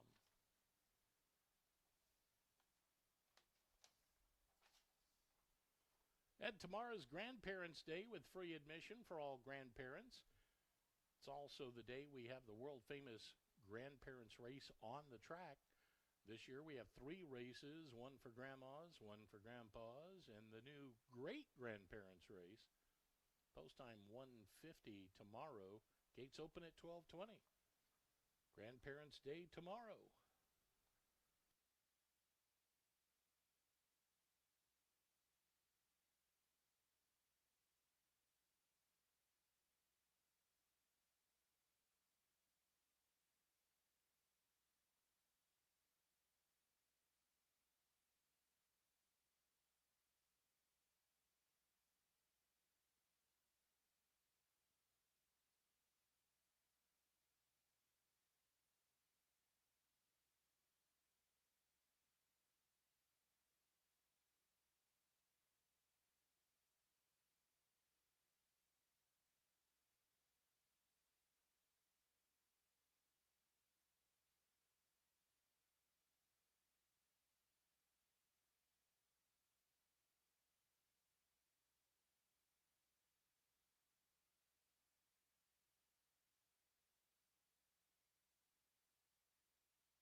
Paddock time, race number 4 at Emerald Downs. Teachers Appreciation Day at the track.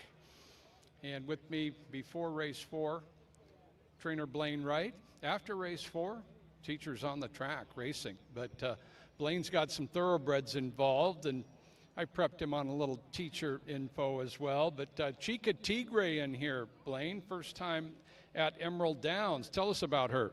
Well, she's a horse that we ran her here once and took her to Del Mar, and eventually sold her to Paul and her group over there. And Turf Paradise looks like routes her game. We haven't been able to get a route to fill here for her, so 6.5 is probably our best bet. Okay, yep, she is coming up. Going to run here for the first time at the meeting, and had a maiden victory not long ago. Yeah, she came to our barn. She's in good shape when we got her. We've got to work her a couple times, so looks like there's a bit of an inside speed bias today, so I'll probably tell Javier just stick to the inside, and we'll see if we can run them down. Very good. And a couple of promising maidens in Blaine's barn. They're going to race in the 5th and lead the charge. Of course, he is a maiden, but he has run so well against the top of his class. And then you've got a firster, Midnight Tiger, lead the charge, pretty much likes to get out and go.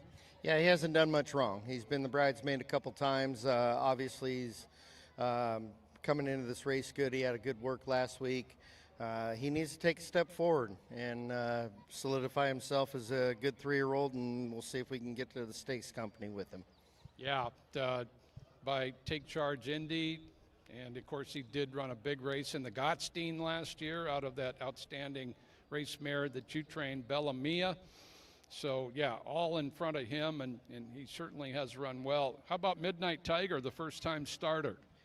We had a lot of hopes for him. He got hurt as a 2-year-old, so we brought him back this year. He's a smiling tiger, and he's got a great top line on him, a good brain. He draws a good post for his first out. But like I say, you never know until you run him. Okay, very good. Blaine, I told him on the phone, I said, when you were in grade school and middle school, I know you were thinking about horses and horse racing with your buddies. Of course, your father, Richard Wright, just an outstanding horseman in this state for so many years. But you did have some teachers. How about one or two that you might remember fondly? Probably my 2 favorite teachers were actually guys that worked they worked in the boxes at Longacres, Joe Scarpella and Bill Martin. They were my English and math teachers in Dimmitt Middle School. But probably the best teacher I've ever had is Frank Lucarelli in his School of Clocking. He did graduate me, but I still have to go back for reminders time and time again.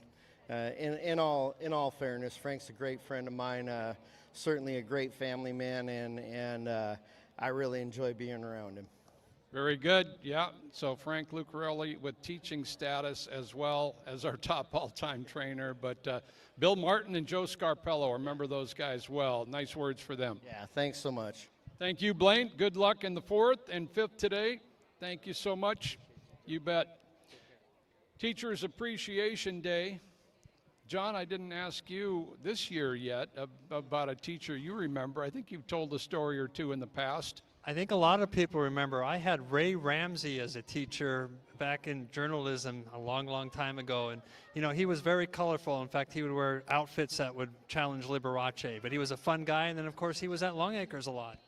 He was a big race fan, the Como weatherman, Ray Ramsey. What school or what class did he teach?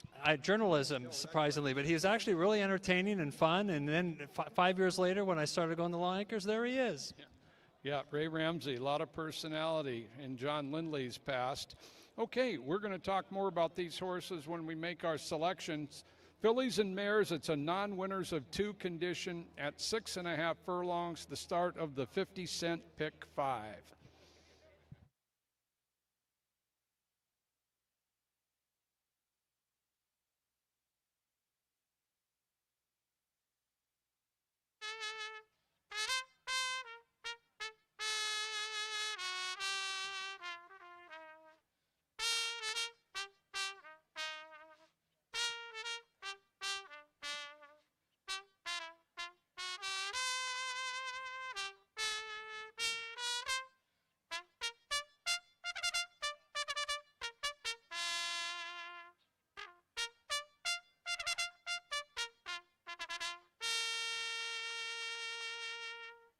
Stan Harrington's called to post for the fourth race today. The Tumwater PE Department purse at 6 1/2 furlongs. It's a claiming event, purse of $11,000 for fillies and mares 3-year-olds and upward. They'll race off the mark in 5 minutes, post time in 5.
Race number 4 at Emerald Downs, fillies and mares sprinting 6 1/2 furlongs in the Tumwater PE Department purse.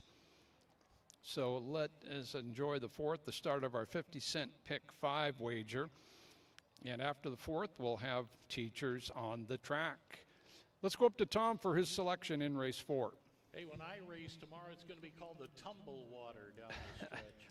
Oh, you are going to race again this year? We're going to give it a go. Okay. I don't know if I'll get into stride or not. The object is to get to the finish line. So we're going to give that a try. Okay, 4th race, Joe and John, I'll take the 7 Army Knife. Fishing for a long shot here. This one on the board, a little bit of a price currently, standing at 6 1. Blake Nunley has the call on Army Knife. May have a late say in this one. Bit of a class drop here as well. And then you've got some interesting competition as well. Pretty solid competition. Chica Tigre with coming from Strong Connection, certainly fitting here. Javier Matias will get the leg up. And then Princess Fave to round out the top 3. This one hails from the hot barn of Tim McKenna here with Kevin Krieger. I go 7, 3, and 5 here in the 4th. Okay, Army Knife on top, getting away from Maximum Sparkle, who won that May 9th race off by herself. How do you see this one, John? You know, I actually picked Tom's horse second here, Army Knife, and as you mentioned, ran into the wrong horse. That was a horse dropping down that was a big favorite. I'm going to go with the horse that finished behind her but had trouble, and that was number 1, Cur Royale. I had her stumbling at the start and being crowded and just couldn't get the lead.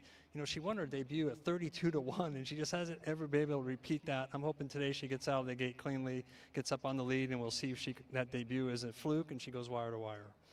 All right. Yeah, I saw her name in there from the one post and, know her history. but she does have good speed, and she flashed that in her seasonal debut for trainer Kay Cooper. And she's got to carry at 6.5, but many of the contenders in here will be coming from a little bit off the pace. John and I on the 1, Kir Royale. Tom is on the 7, Army Knife, here in race 4.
And the horses have reached the starting gate. Post time for the 4th.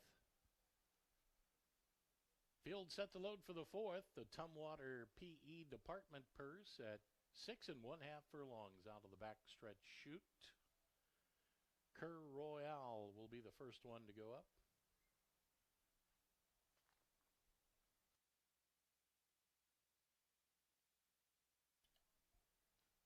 In goes Kinky Moon, one off the rail. Chica Tigre now to join them.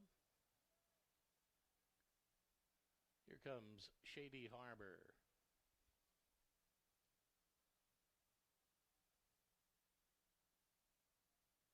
Princess Fave standing by. Kevin Krieger donning the Warlock colors. They go in. Rocky Sense, one from the outside. Army Knife, last one. Now the 4th. All set.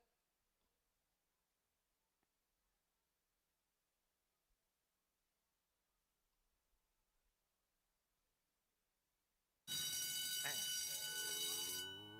runners away. Good start for Rocky Sense towards the outside with Army Knife alongside. Shady Harbor Kir Royale kicks up the heels at the rail. Out of the chute onto the main oval they go as they sprint for the far turn.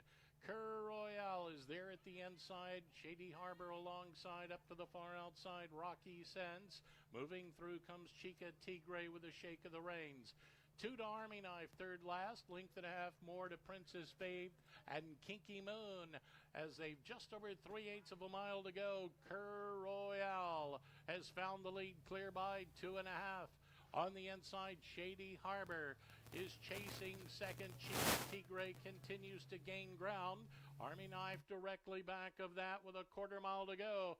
Kir Royale brings them to the top of the stretch, clear by 3 now as they round the turn and run for home, and Kir Royale shows the way to the final furlong. Army Knife rallies late at the inside. Kinky Moon launching a late bid as well. Deep stretch they come. Kir Royale, Kinky Moon the outside. Kir Royale continues on and wins it by 1.5 lengths. Kinky Moon was second to Army Knife. Princess Fave followed. Chica Tigre third last. Shady Harbor and Rocky Sense. Time of the race, 1:16 and 61/100ths.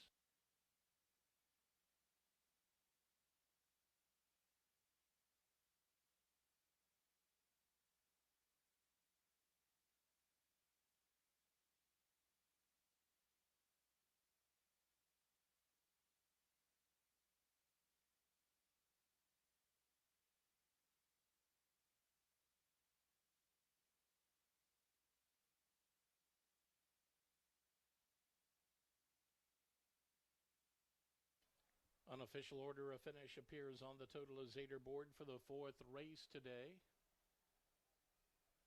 Finishing first, it's number 1, Cur Royale. Second was number 2, Kinky Moon. Finishing third, number 7, Army Knife. And fourth, number 5, Princess Fave.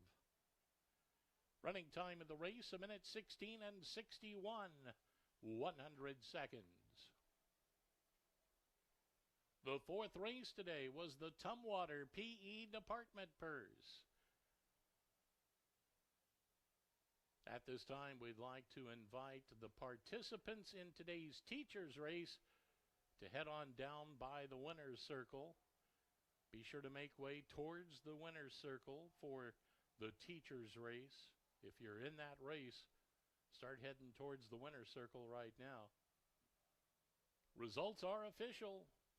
The official winner, number 1, Cur Royale.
Heading to the Michelob Ultra winner's circle, it's Cur Royale. Owned by Pat Crow, Jill Fabulich, and Deborah Pabst. Trained by Kay Cooper. Sporting the blue ribbon colors, jockey Alex Cruz. Cur Royale's a 4-year-old bay filly by Attaboy Roy from Magical Spell. She was sired by Include. Bred here in Washington by Mr. and Mrs. Frederick L. Pabst.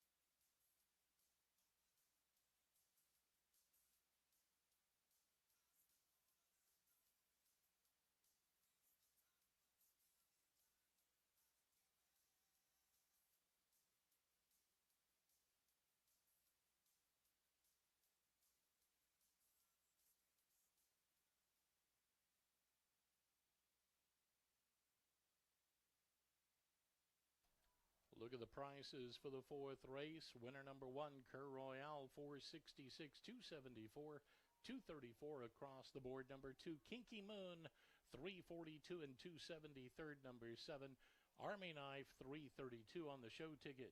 Winning exacta, $6.28. Rolling double, $4.10. 50-cent trifecta, $10.14. 10-cent super, $4.46. Winning pick 3, $7.21. Early pick 4 today worth $18.22. Once again at this time, if you are entered in the teacher's race, head on down to the winner's circle. The time is approaching.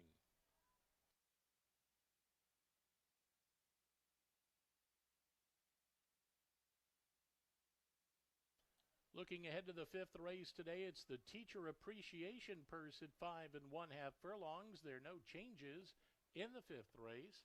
Post time's been set at 3:48, just under 30 minutes to post.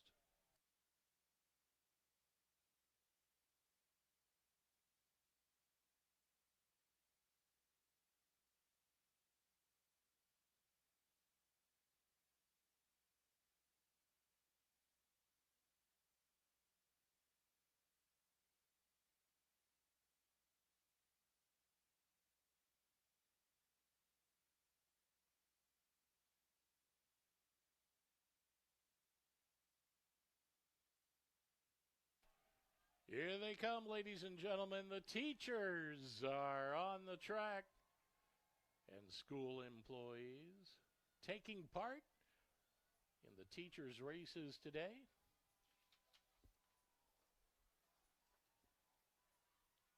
They'll race down the home stretch here at Emerald Downs. Don't forget, all the participants will receive a $25 Emerald Downs gift card.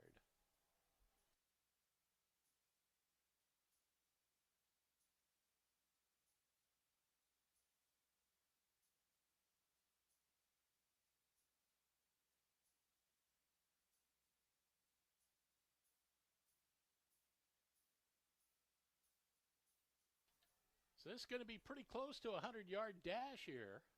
Starting gate is set just inside the 16th marker, so almost 100 yards, maybe right at it.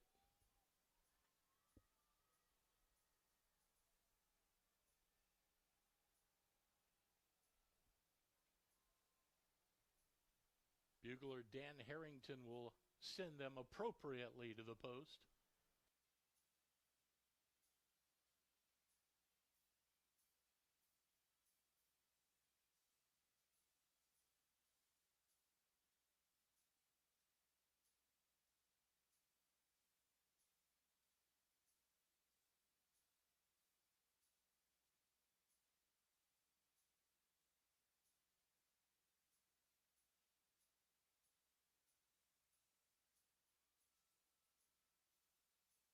That's the call to post for the teachers' race down the stretch.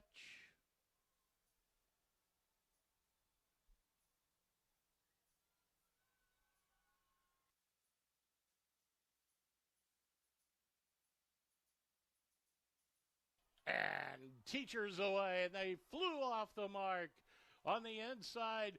One of them striding away, but here comes another. And we've got a teacher winner in front. They'll have to grade this one on the curve. Get a little extra credit there towards the back. We'll give you guys 5 points for that effort. You get a 5-point bonus there. All right, there'll be finals on this next week, so study up.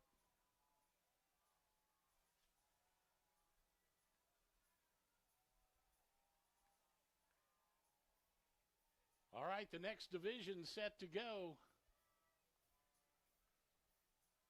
It's 100 yards. It's not easy, 100 yards. Every step you take looks a little further and further. They're in the gate. Flag is up.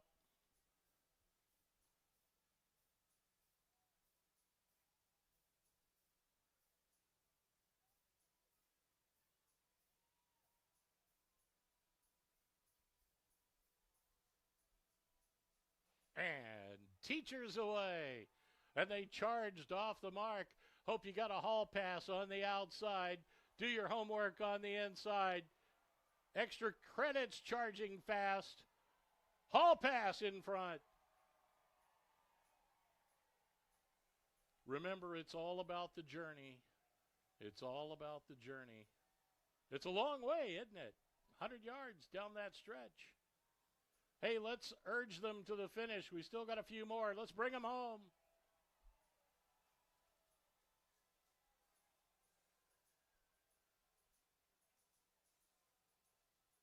Congratulations to all of our teachers.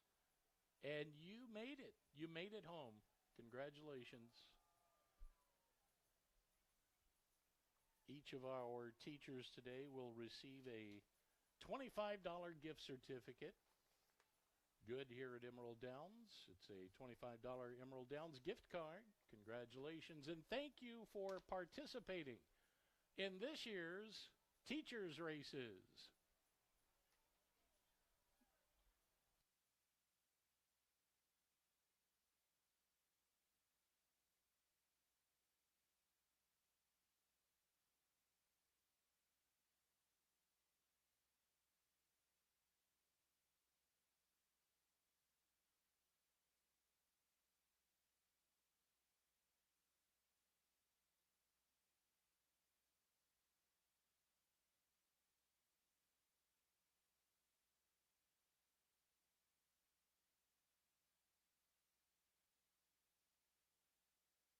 Time to go trackside. Here's Phil with the winners. All of them.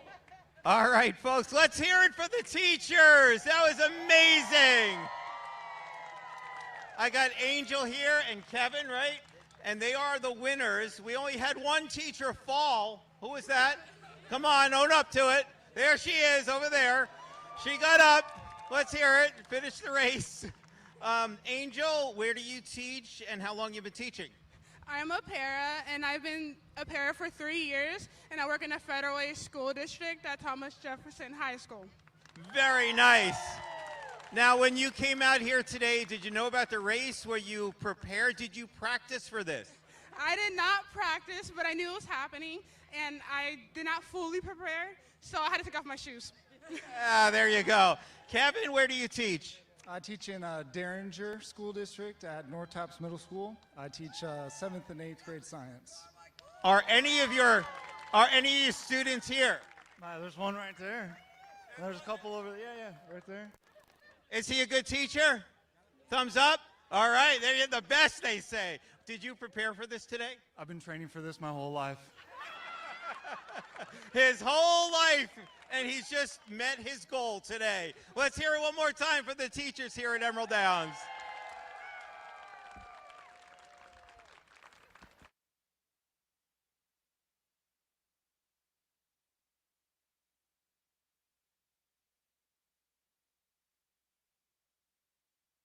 And coming up next is the Teacher Appreciation Purse, our fifth race.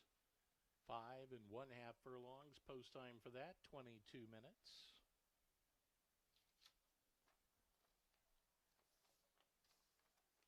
Fans First Bet is giving you up to a $250 sign-up bonus when you open an account with the promo code EMD200. That's EMD200.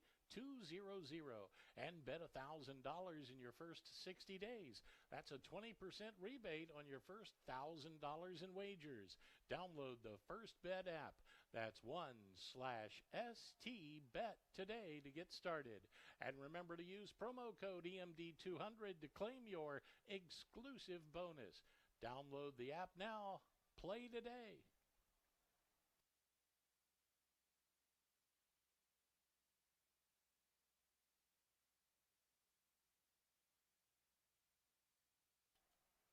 Fans, don't forget, Emerald Downs giving you a chance to be a star athlete on national TV. That's right. All you need to do is wear a T-Rex costume on Sunday, July the 12th. There are races for the kids, the adults, and the seniors. The races will be broadcast on ESPN2 later this summer. You can sign up today at emeralddowns.com. The T-Rex races are back.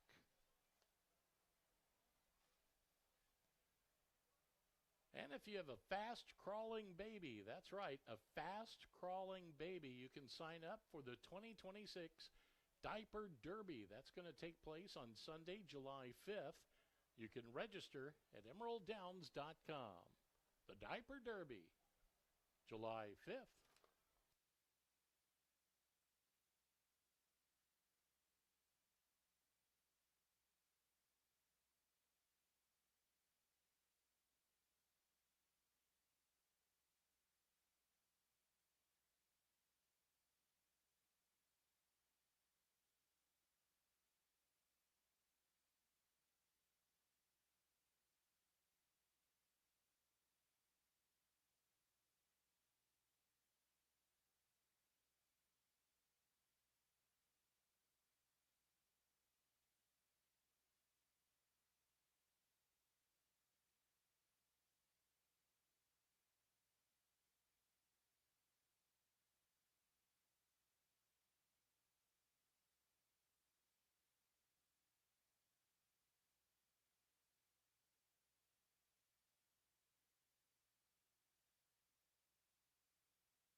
Well, the teachers' race was certainly entertaining. There's some fast and fit teachers out there, John. They were both great races to watch. It was enjoyable. I'm glad everybody came out for them. I hope they had a good time, and hopefully we'll see them again maybe tomorrow, like you said.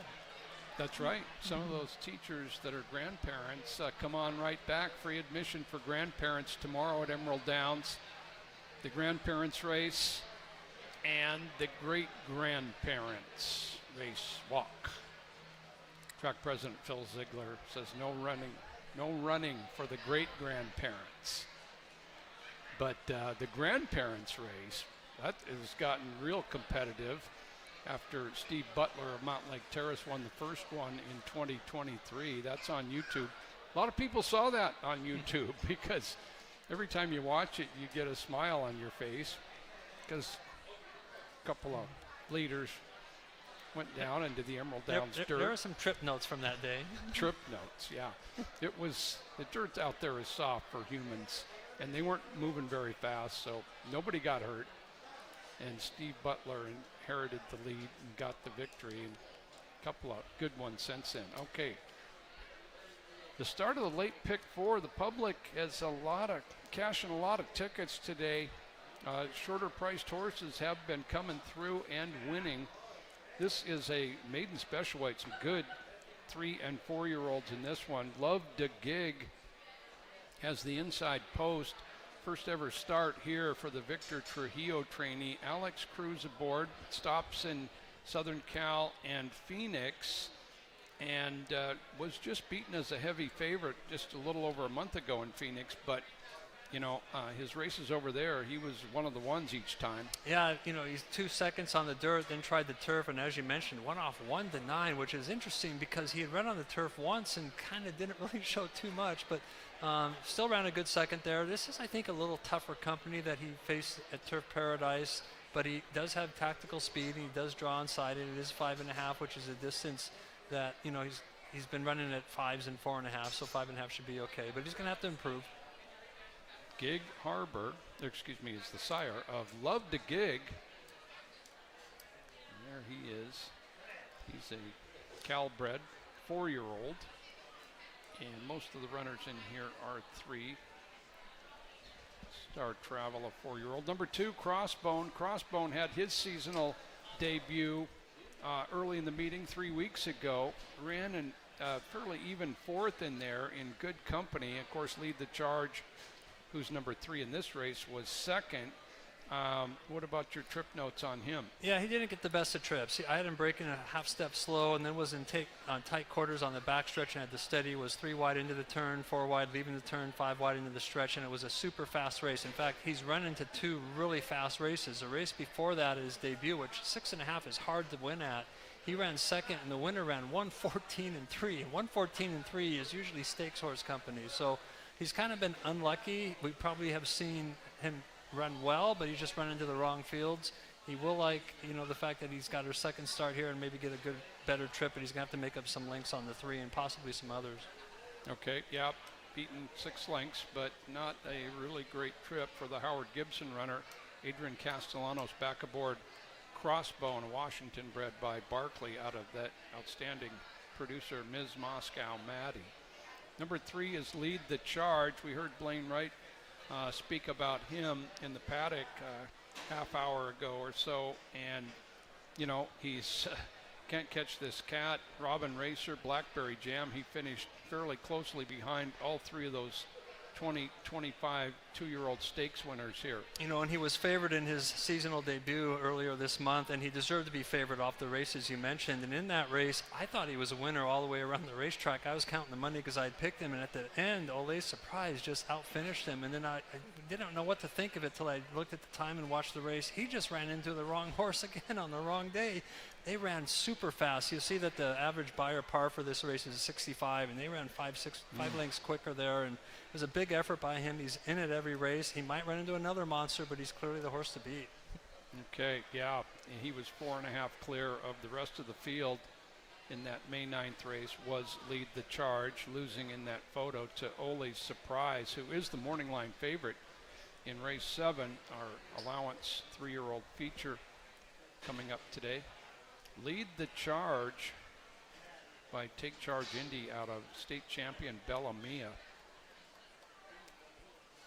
Vino Viking is the 4 from Tom Wenzel's barn, and he got him into action as a 2-year-old last year. Vino Viking coming from off the pace.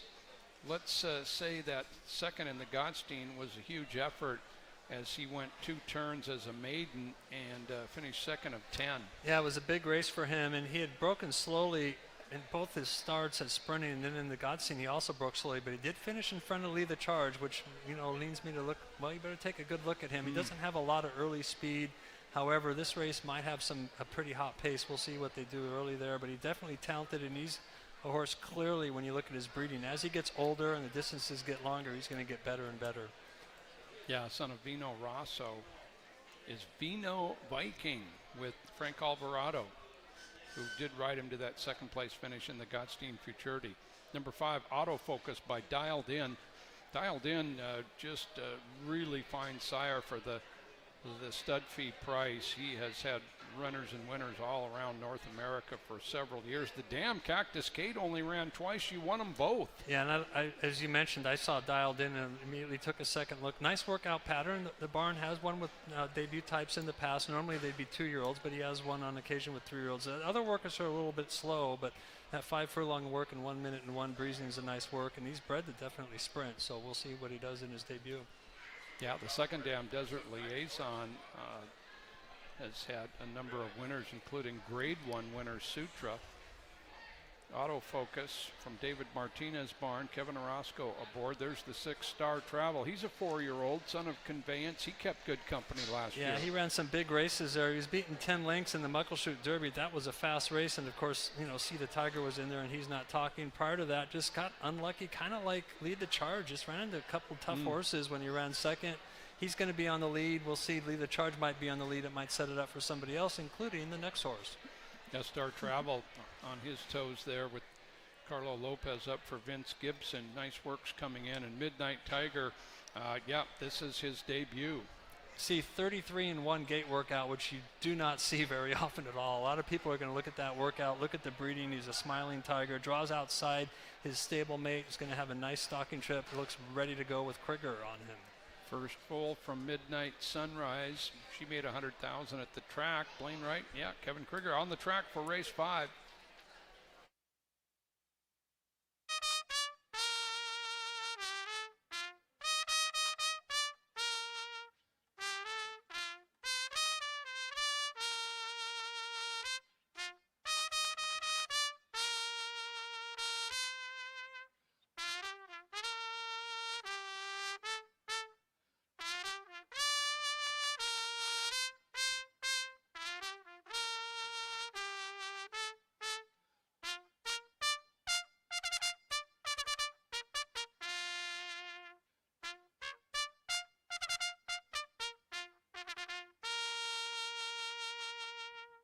Horses are on the track for the 5th race today. The Teacher Appreciation Purse at 5 1/2 furlongs.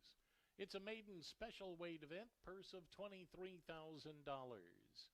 It's for maiden 3-year-olds and upward. It'll be off and running in 5 minutes. 5 minutes to post.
Okay, coming up on race 5, the start of the 50-cent late pick 4.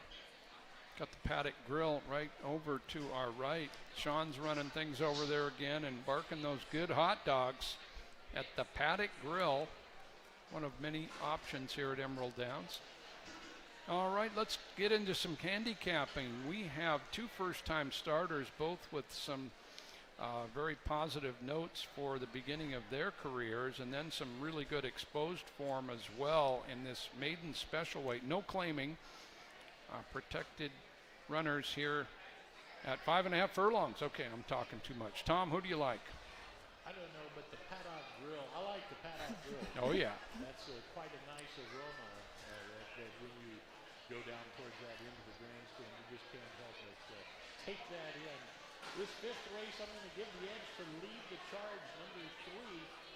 Blaine Wright will send Silvio Amador here to do the guiding for Lead the Charge. Looks pretty tough among these at this distance. And I'm going to put that one on top with Vino Viking in the 2nd slot, stage place last year. I think prefers 2 turns, as it seems, but certainly a threat off class alone. 3, 4, and 6 for me during the 5th. Okay, Lead the Charge on top. Seasonal debut, very strong. Silvio Amador up for Blaine Wright. John. I'm going to agree with Tom and the public. In fact, the top 2 horses I picked both need the lead, so I'm not sure what's going to happen with them. But Lead the Charge, as I mentioned, just was super unlucky and ran into the wrong horse, I believe. His other races last year point him out. He's going to be in the battle throughout. We'll see if he can get the job done today. Okay, again, he was beaten the neck in that seasonal debut, but they were way ahead of everybody else. So some talent there from the 3. I'm going to take the 7, the other Blaine Wright runner. A quick, short workout most recently, but, son of Smiling Tiger and Kevin Krieger up for Blaine Wright. Draws outside. We'll have some options. Let's see his quality level, currently at 5-1. And that's what the dynamic morning line says he'll go off at. So we're coming up on race 5.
And the horses have arrived at the starting gate. Post time for the 5th. There's a view from above.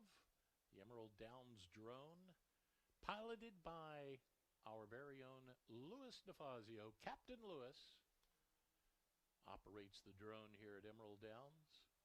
Love to Gig steps in, and Crossbone now to join that one.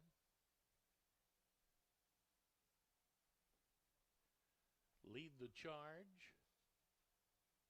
2 off the rail.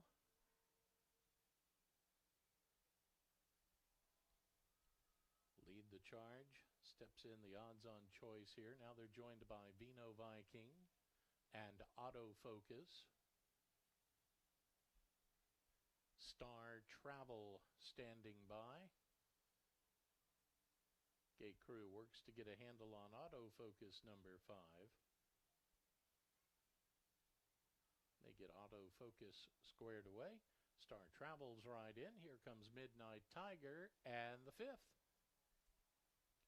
In the gate.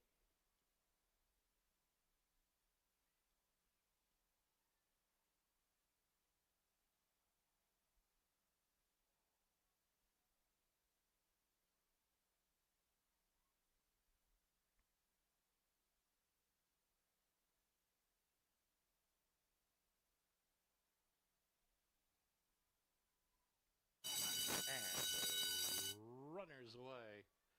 Good start for Star Travel on the outside, but here goes Love to Gig sharply up at the rail to capture the lead. Then Lead the Charge back of the lead pair as they sprint up the backstretch now. 4th on the outside comes Midnight Tiger.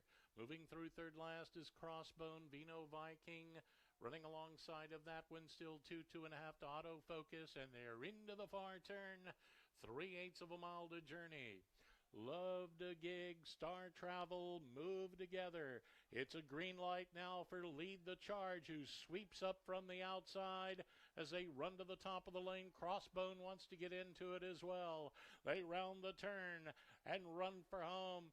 Love to Gig slides back at the rail, but on comes Lead the Charge. Lead the Charge is coming on strong from the outside. Star Travel still chasing tenaciously. Vino Viking in with a late surge. And on the outside, Crossbone. Here comes Crossbone on the attack. Crossbone up to win it. Lead the Charge was second. Close between Vino Viking, Midnight Tiger back of that. Star Travel finished next, Autofocus, and Love to Gig shuffled to the tail. Time on the board, 1:03 and 30/100.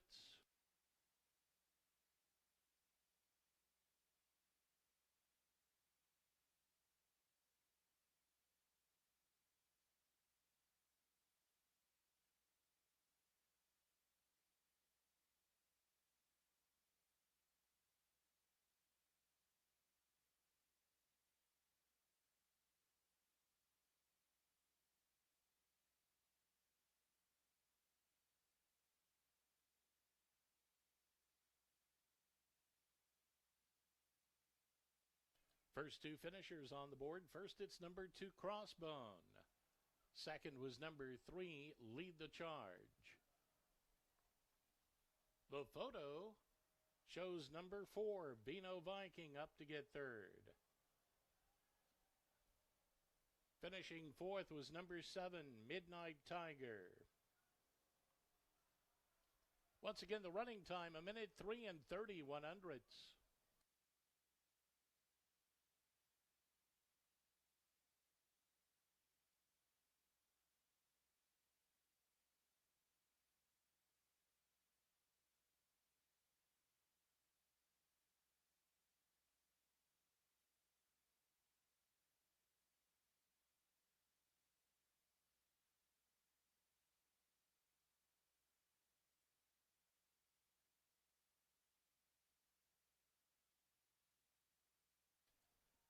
Fifth race today was the Teacher Appreciation Purse.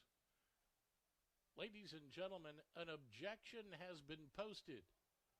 An objection on the board.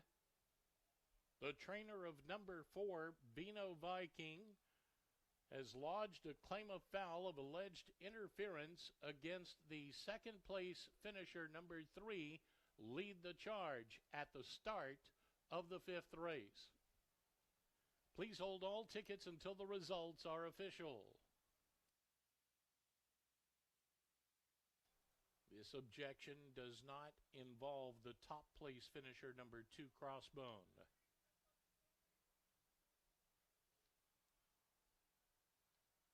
To the Michelob Ultra winner's circle, Crossbone. Owned by Robert D. Buchanan, trained by Howie Gibson. Adrian Castellanos with a riding double. Crossbones, a 3-year-old bay gelding by Barkley from Miss Moscow Maddie. She was sired by Maddie G. Bred here in Washington by Ron and Nina Hagen. Crossbone earning the big check bonus today of $2,500 for the SIP Maiden Special Weight and Up division for the award. Congratulations to the connections of Crossbone.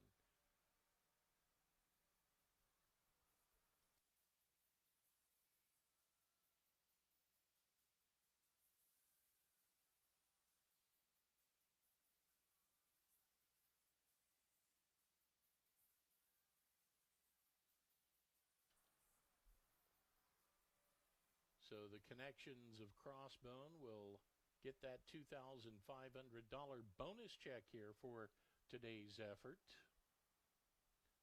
Presented by the WTBOA.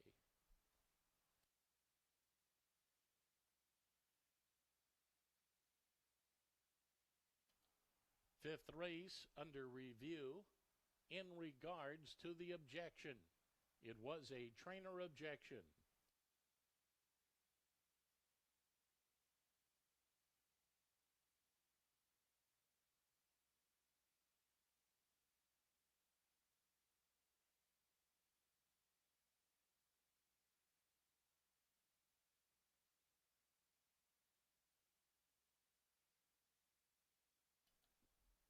After viewing the video replays, the stewards have ruled that the objection be disallowed. No change will be made in the order of finish.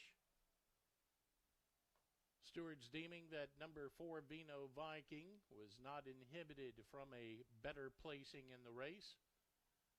Therefore, the results will remain as posted.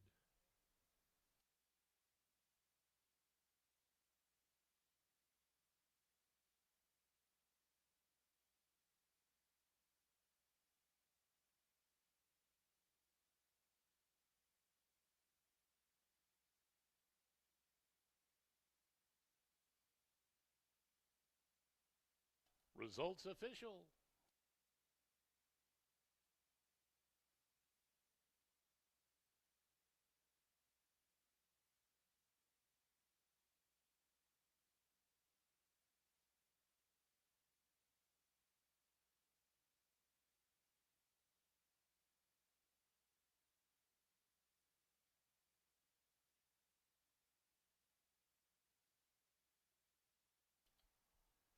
Here's a look at the prices for the 5th race winner, number 2 Crossbone, $28.22 to win, $7.56 to place, $4.18 on the show ticket. Number 3 Lead the Charge, $2.48, $2.14 on the place and show. Number 4 Vino Viking, $4.08 to show.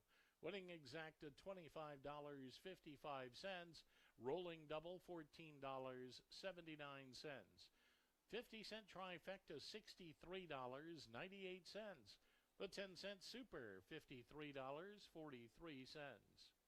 Winning pick 3, $36.50.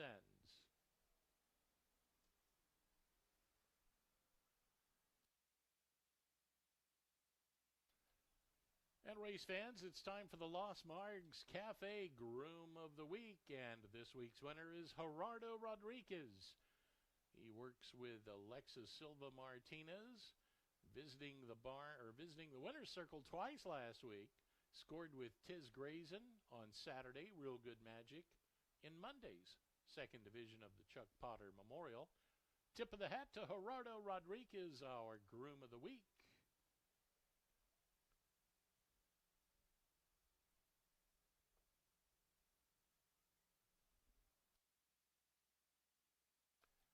And the Muckleshoot Casino Owner of the Week award goes to John and Janine Mariansky and Gerald and Gail Schneider. They continued their winning ways last Sunday, finishing first and second with See That Tiger and Executive Chef.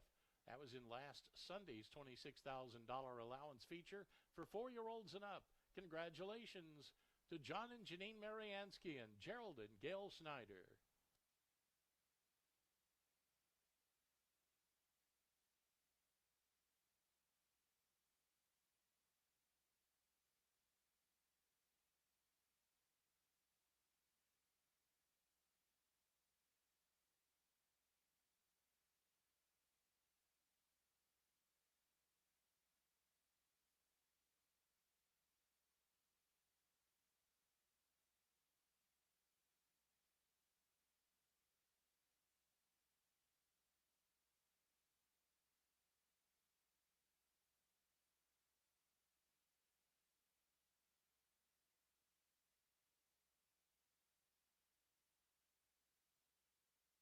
Ladies and gentlemen, looking ahead to the 6th race today, the Bud Light purse at 5 1/2 furlongs.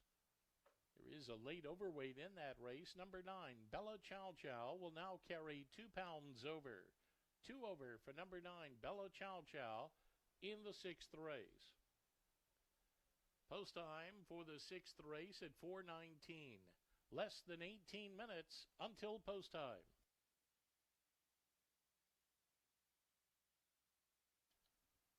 Fans, don't forget Friday night racing starts on Friday, June the 5th. This year, instead of a t-shirt, we're giving away Fab Friday Hawaiian shirts. Wear your shirt back on future Friday visits for free admission. Post time Friday nights, 7 p.m.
Race 6 at Emerald Downs, 9 fillies and mares to sprint 5.5 furlongs. The start of our late pick 3, races 6, 7, and 8 remaining on this Saturday, end of May. Pleasant day. And thanks for joining us, teachers, especially teachers and school district employees. Got some stories running down that Emerald Downs Oval. Grandparents tomorrow.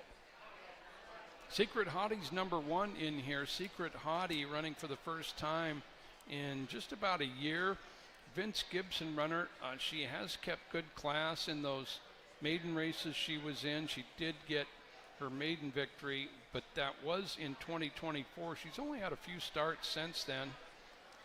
Gibson's had her out there in the morning getting ready, and she can show speed from that inside post. Yeah, as you mentioned, in 2024, she did well mid-pack there. She got a third and then jumped up in price and was able to break her maiden and came back and ran a real game second race after breaking her maiden. And then, as you also mentioned, she's only had 2 starts for that. I didn't know what to make of her. She did go 21-3 in that first start last year off a long layoff. She had a right to get tired there. Shows a nice workout pattern, draws the rail. It's 5.5. We'll see here. There's a lot of horses that want the lead in this race. I think we're going to talk about that. But she has the rail. She also has our leading rider, so she has a couple positives going there for her. We'll see if it turns into a win. Silvio Amador up for Vince Gibson. Secret Hottie. Done all her racing at Emerald Downs. Number 2 is Company Girl. Company Girl we saw showing good speed last year, culminating in a maiden victory. Well, August 10th, she won easily as she dropped in class that day. And her only start against winners was right there at the end of the meet. Wasn't a big factor there. But as you mentioned, another several horses with early speed. Yeah, and she's quick. I mean, she's gone 21-2 in the past. Of course, she paid the price for that and got tired late. But last year, as you talked about, she dropped down in price, was able to go instead of 21-2, 22-1, and not surprisingly, she held on and won by 5 that day. And then she ran against winners and again ran into a hot pace, 21-3, and that did her in. There's a lot of speed in here, but she's one of the quick ones. And this rider is pretty aggressive. He usually, when he's on a speed horse, you can count on him to do everything he can to get her on the lead, and we'll see if she's able to do that. Francisco Diaz-Lopez rides the 2 for Jose Navarro. Company Girl. Number 3, Cut and Curl, first ever race at Emerald Downs, a win and 4 seconds from 11 lifetime starts. Ran a little over a month ago down in Southern California at Los Alamitos, and she's not one to be on the lead in those short sprints. Has passed horses late several times. Yeah, in fact, in one race, she came from 7th in a 5 furlong race and was able to win at 5-1. Last race, she's 16-1. And if you kind of look at speed figures at all, she has the best speed figure in the race. So if you have the best speed figure and you're a closer where there's 9 front runners, you might have a chance. Yeah. Okay. Terry Eaton runner with Pablo Castillo aboard. There's the 4 went by, flashed that Smile, who just ran second to Maximum Sparkle. And the 5 on her toes, Alluring Valentine. She had that big victory opening day. Yeah, she was bet down that day and didn't disappoint, cruised to an easy score. Now, she was on the lead that day. I don't think she's fast enough to catch the horse inside of her out of the gate or some others, but she could probably get that nice stalking trip, and this barn is red hot. Kevin Krieger back for Tim McKenna. Yeah. Just a real good start to the season. Blue Locket is another who's 1 for 1 at the meeting, and boy, didn't break well, but was much the best in that maiden 10,000. Yeah, you watch her. She veers out sharply at the start, loses a couple lengths, and she's green on the turn. She just didn't really know what was going on, but she was powering to lead while she didn't know what was going on. And then she didn't change lead in the stretch, and she still won. She has a right to get a lot better. Lenny Cicheron back for Alan Bozell. Janie 1 for 1 at the meeting, 1 for 1 in her career. She had quite a bit of work to do, got it done. Yeah, she did. She also broke slow, then was crowded on the backstretch and was wide, and she did everything she had to do to win. Now that race was really slow. However, she has a right to improve. Alex Cruz rides for Tim McKenna. Whiskey with a Twist in from Phoenix. Went off 4-5 in the last start at 4.5, went wire to wire. Another one of these horses that appears to need the lead. We'll see if she can get it from being the 9 hole. Okay, that's Jennifer Nunley, runner, and Bella Chow Chow also running for the first time this year from Coco Patino. 9 to the track for race 6.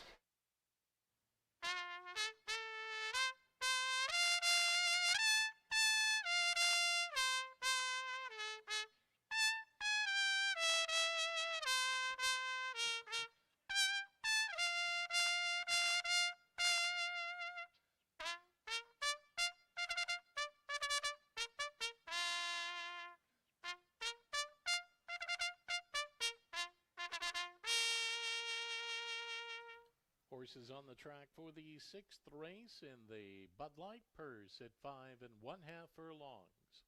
It's a claiming event, purse of $13,000. It's for fillies and mares 3-year-olds and upward.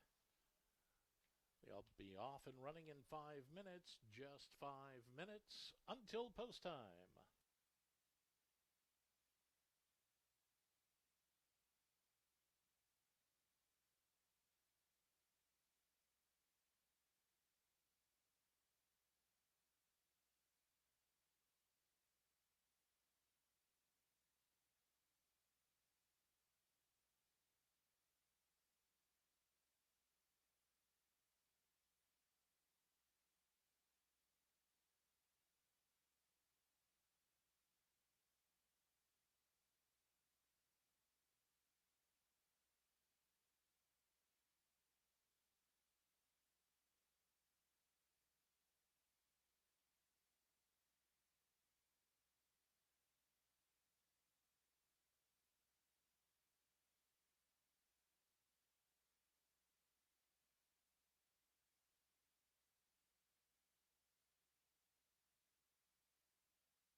Race 6 coming up at Emerald Downs. Fillies and mares, 5.5. Good handicapping test here. And speaking of handicappers, anything that goes on out in that track, a lot of us are trying to figure out who's going to win. Tom, are you going to win the grandparents race tomorrow?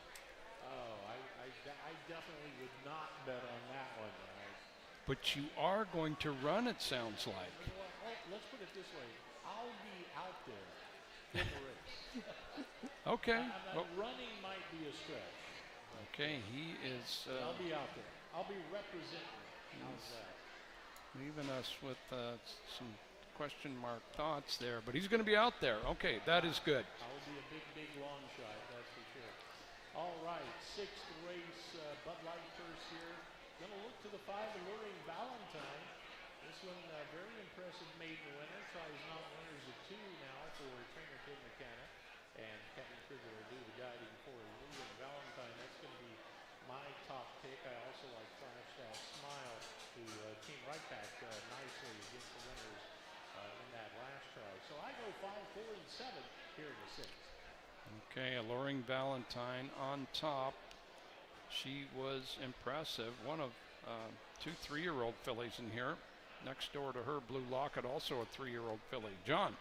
I'm going to go with the same horse Tom did. I thought this race was super hard, but Allure Valentine came out for her seasonal debut and just crushed the field. And as I mentioned, she did do it wire to wire as a big favorite. I don't think she'll be on the lead today. I think you want to sit a little off because I think the pace will be hot, but she has a right to improve off that race. And the barn started off red hot. They do have 2 in here. I'm going to go with the one that is being bet pretty heavily.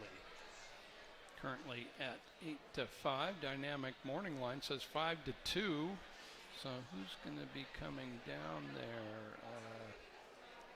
Well, nobody really a big drop.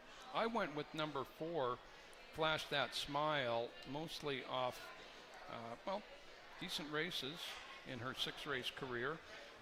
And, you know, Maximum Sparkle was just too good for everybody there on May 9th. So Flash That Smile gets away from Maximum Sparkle and goes a short sprint distance. I think she'll be a top contender. I'm on the 4, and Tom and John on the 5 in race 6.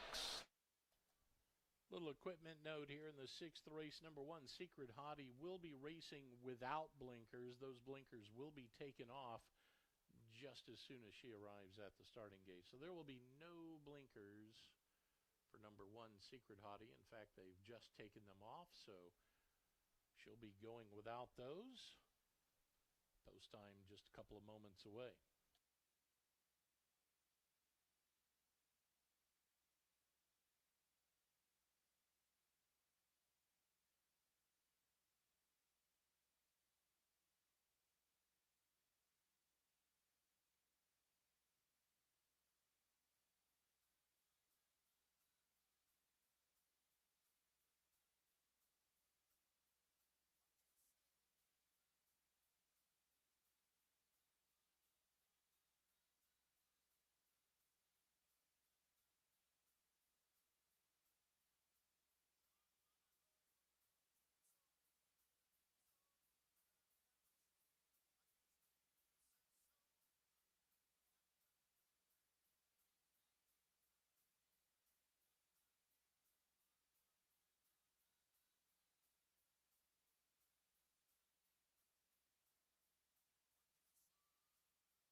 And the horses have reached the starting gate. Post time for the 6th. They're set to load for the Bud Light Purse at 5 1/2 furlongs. Secret Hottie will be the first one to go up. She goes right in. Company Girl moves in right alongside.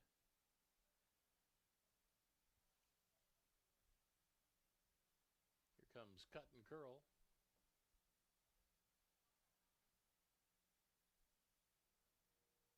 Alluring Valentine will go in. That leaves an open slot for Flash That Smile.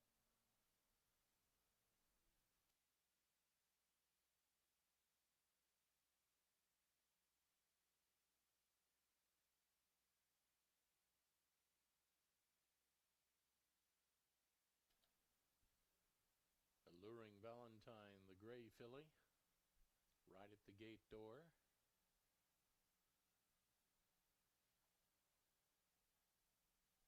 Now comes Blue Locket.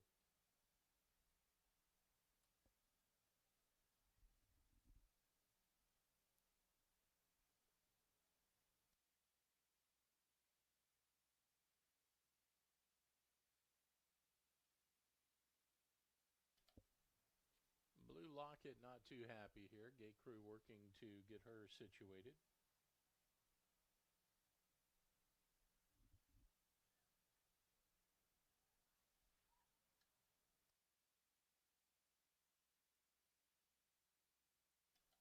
Now they have Blue Locket settled away, and Janie is right at the gate door. Flash That Smile looks it over.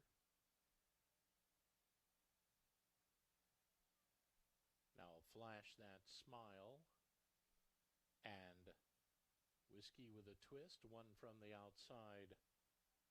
Bella Chow Chow, last one. Bella Chow Chow under the blanket. Breakaway blanket comes off just as the doors open.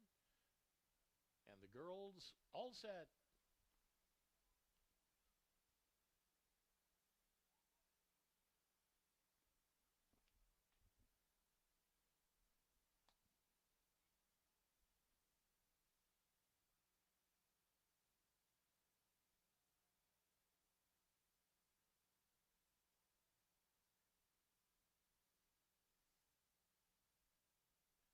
And runners away. Good start for Company Girl, who came flying off the mark. Whiskey with a Twist on the outside is on the go early on. Middle of the pack comes Alluring Valentine up to join the leaders. Moving through at the rail, Secret Hotties 3 off the beat. Next comes Flash That Smile, Blue Lockets 5 away from the outside. 3 parts to Bella Chow Chow, racing third last. Gap of 4 back to Janie and Cut and Curl Trails. Around the far turn they go. And the leader is Company Girl. Company Girl out front by 2 with just over a quarter mile to go. Now Alluring Valentine sets sights on the leader as they run to the top of the stretch. It's Company Girl the inside. Alluring Valentine is there to challenge. A furlong to go. Alluring Valentine gets to the front. Company Girl can't go with her. Racing back third, Whiskey with a Twist. But out front, it's Alluring Valentine as she rolls home by 5. On the inside, Cut and Curl came from way back. Looks to have gotten second. Company Girl followed that. Janie from between horses. Bella Chow Chow, Whiskey with a Twist. Then back to Flash That Smile. Secret Hottie lingered towards the tail along with Blue Locket. Running time of the race, 1:04 and 6/100ths.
Unofficial order of finish on the board. First, it's number 5, Alluring Valentine. Second was number 3, Cut and Curl. Third, number 2, Company Girl. And fourth, number 8, Whiskey with a Twist. Results official. Running time of the race, 1:04 and 6/100ths. The 6th race today was the Bud Light Purse.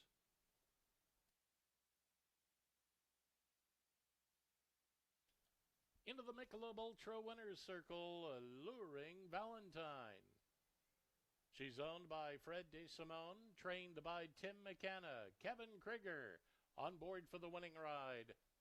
A 3-year-old Grey Aron filly by Running Tap from Classy and Sassy. She was sired by Mineshaft. Bred here in Washington by Fred and Cindy DeSimone.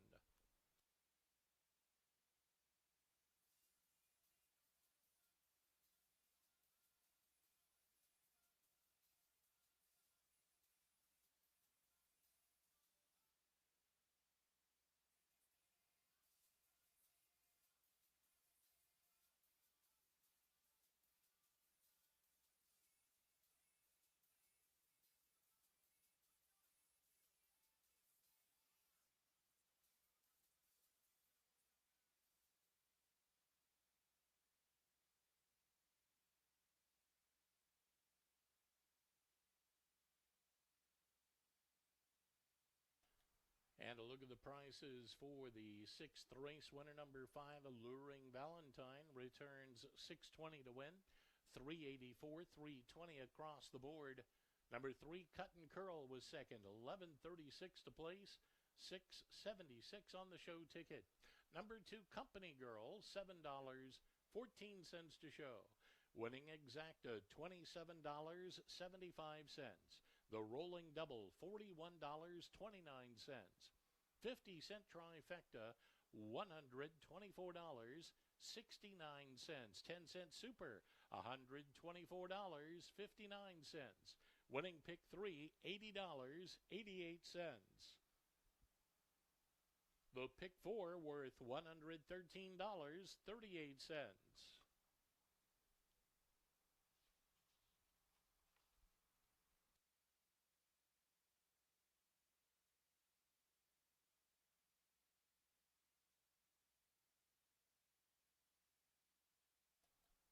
Coming up, the 7th race today, it's the Muckleshoot Casino Resort Purse at 5 1/2 furlongs.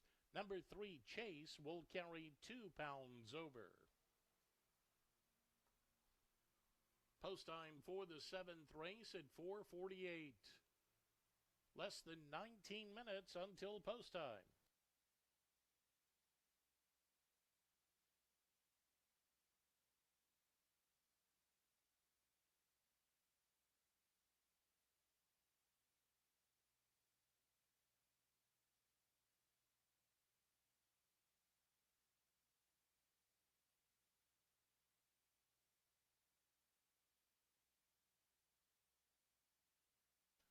Fans, don't forget, tomorrow it's Grandparents' Day, free admission for all grandparents. It's also the day we have the world-famous Grandparents Race on the track.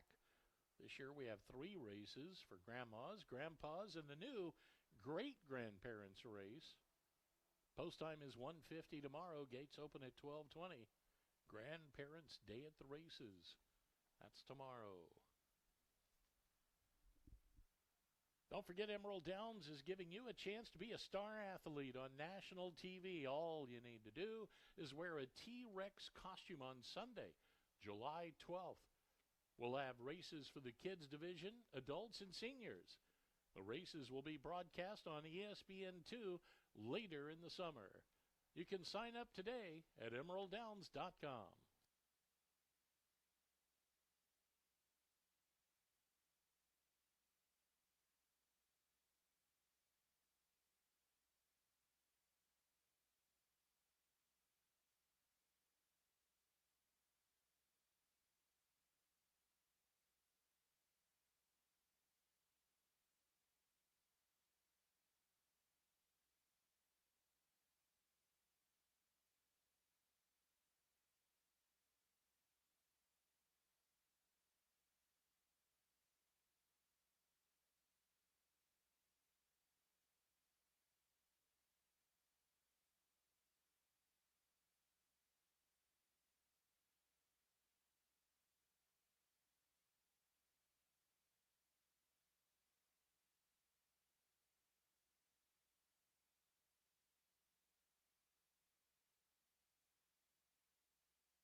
Ladies and gentlemen, additional overweights in the 7th race. Number 2, Oli Surprise, will now carry 2 pounds over. Reminder that number 3, Chase, will carry 2 over. Now number 7 behind the chair will carry 2 pounds over.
Coming up on race number 7 at Emerald Downs, it's Chanel Sturba's birthday today, and her friends wanted to make sure she got recognized. Happy birthday, Chanel.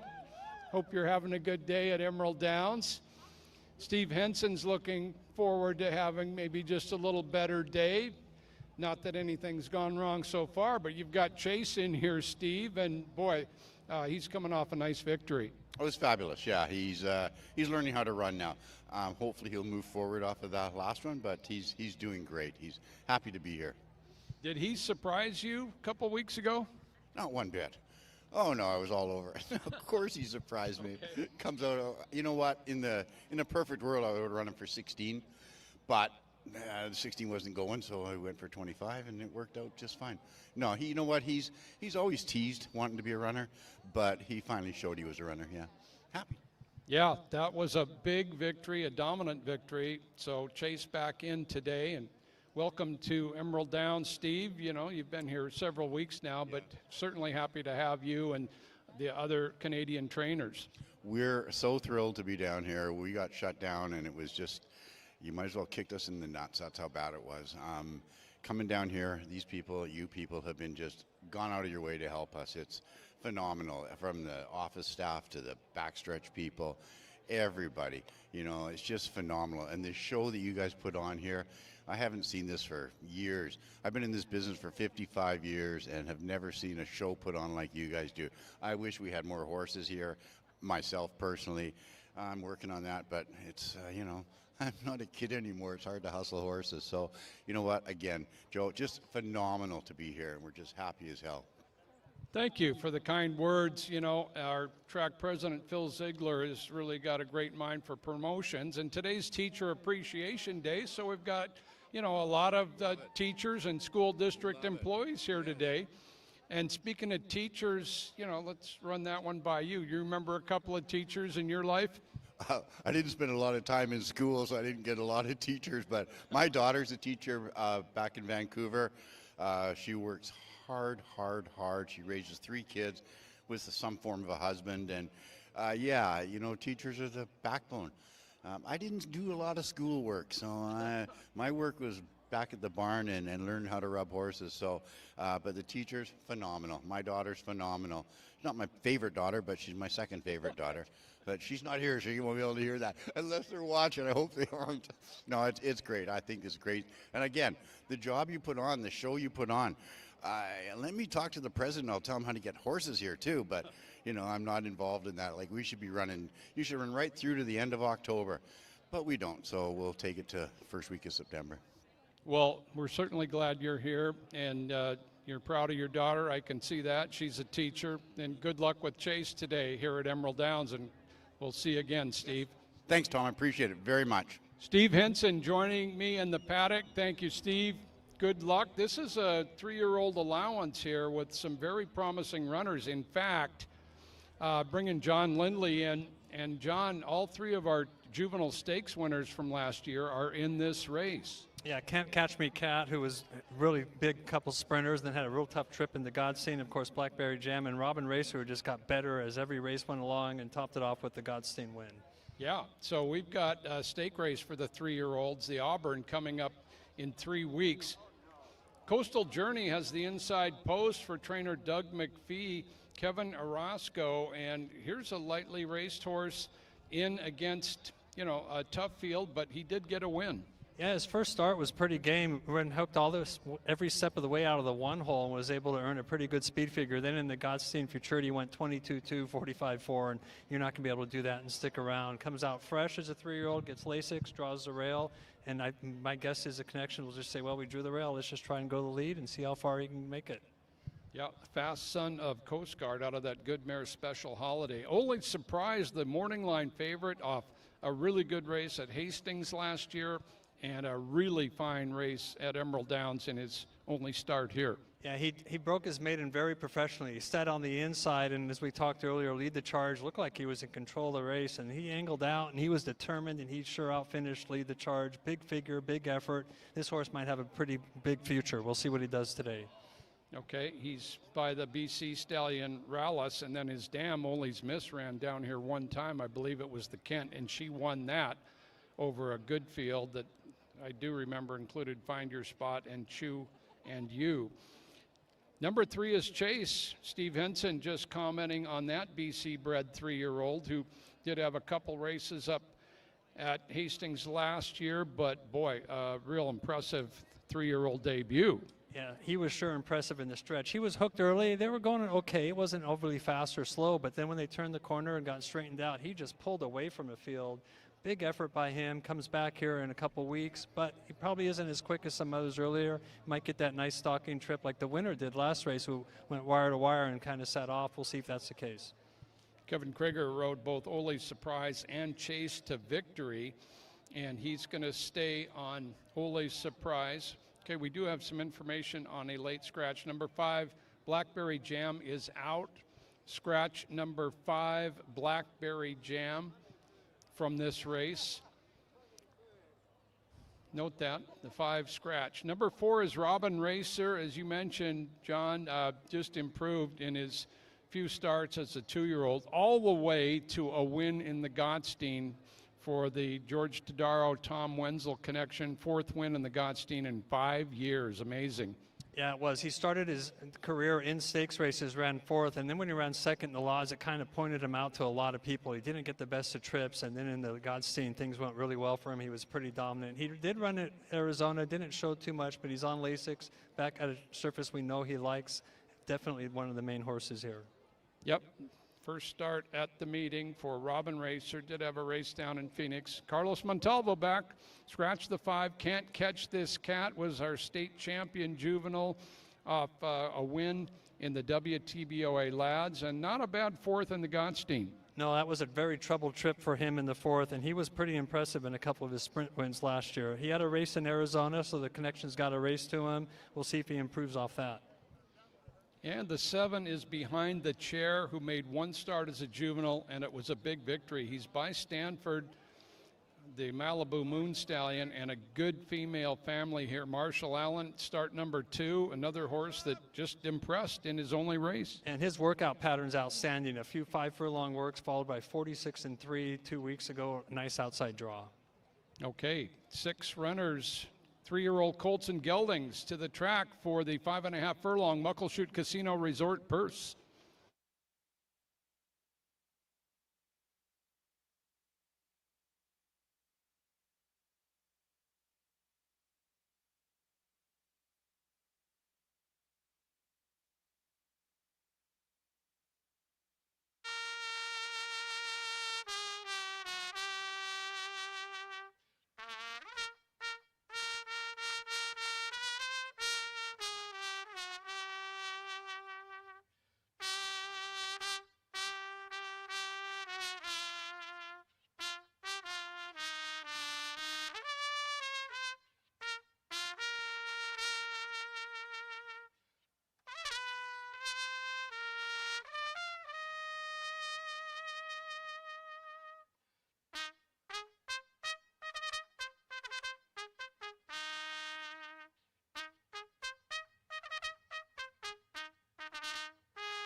Horses are on the track for the 7th race today, the Muckleshoot Casino Resort Purse. It's a distance of 5 1/2 furlongs, an allowance optional claiming event, purse of $25,000. It's for 3-year-olds. Reminder that number 5, Blackberry Jam, is a late scratch. Scratch number 5, Blackberry Jam. Post time in less than 5 minutes, less than 5 minutes to post.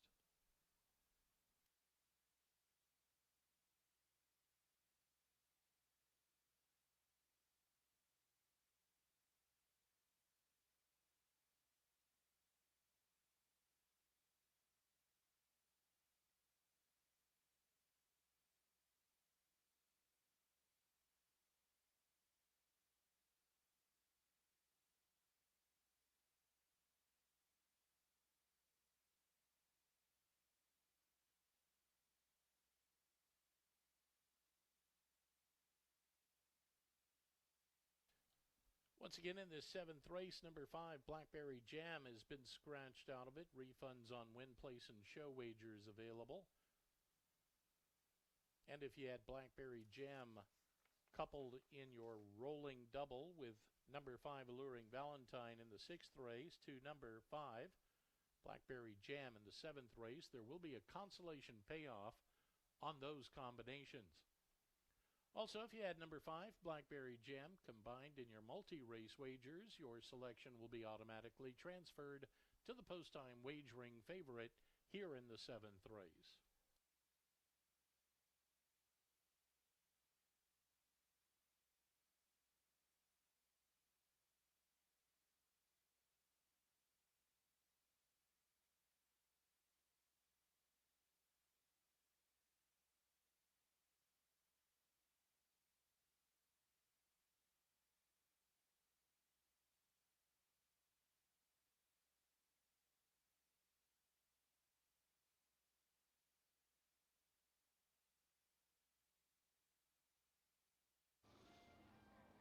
Saturday's feature race, once again, thanks to the teachers and school district employees coming out today. We've got a good sprint here coming up for 3-year-old Colton Geldings at 5 1/2. Let's head up to Tom.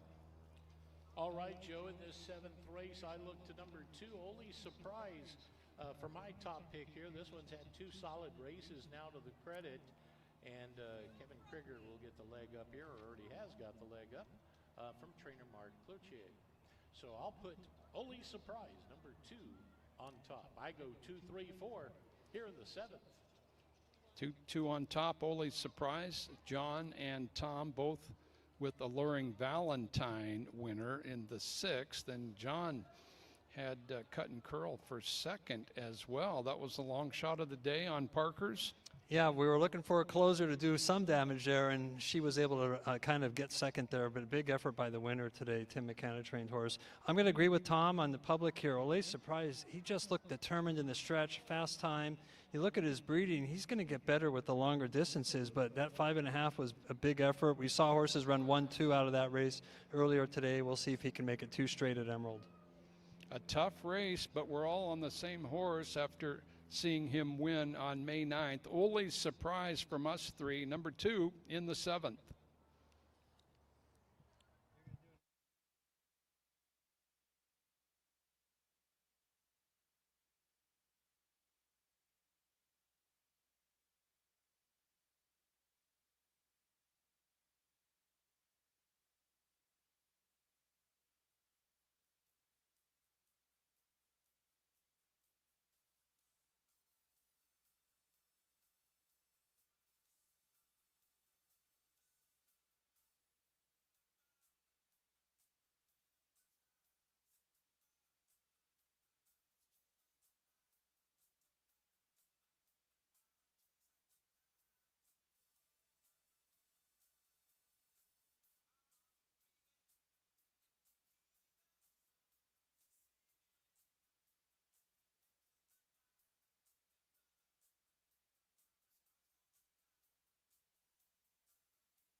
And the horses arrive at the starting gate. Post time for the 7th. The Muckleshoot Casino Resort Purse at 5 1/2 furlongs.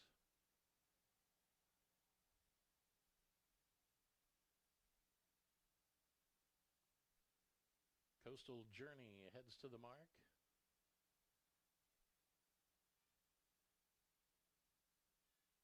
Ole's Surprise set to join them.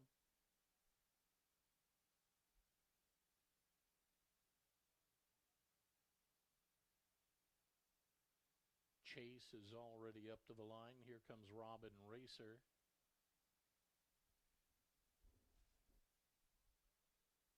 Now, Can't Catch This Cat, one from the outside.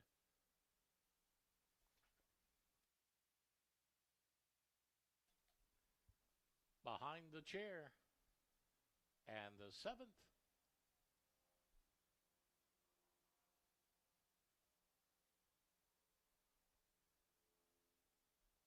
All in.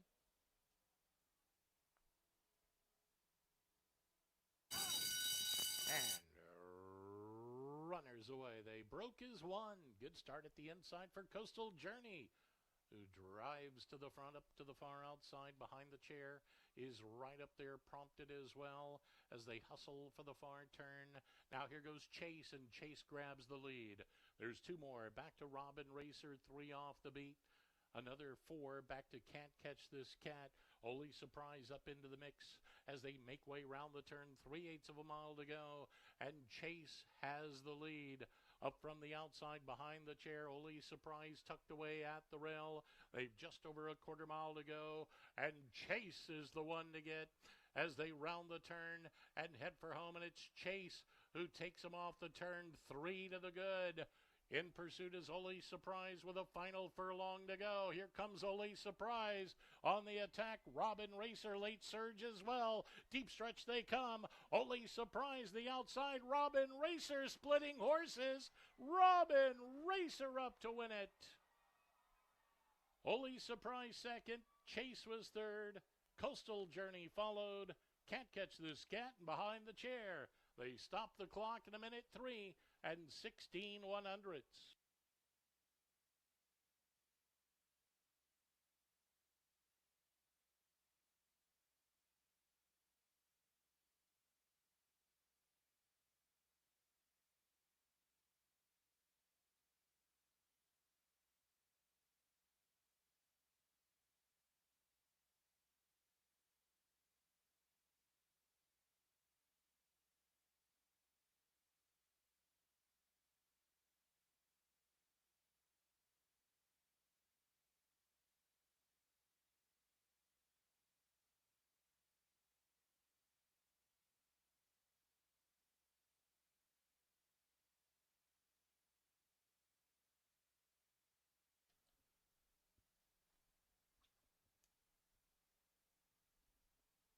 Unofficial order of finish on the board. Finishing first, it was number 4, Robin Racer. Second was number 2, Ole Surprise. Third, number 3, Chase. And fourth, number 1, Coastal Journey. Running time of the race, 1:03 and 16 1/100ths. The 7th race today, the Muckleshoot Casino Resort Purse. Results are now official. The official winner, number 4, Robin Racer.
Into the Michelob Ultra winner's circle, it's Robin Racer.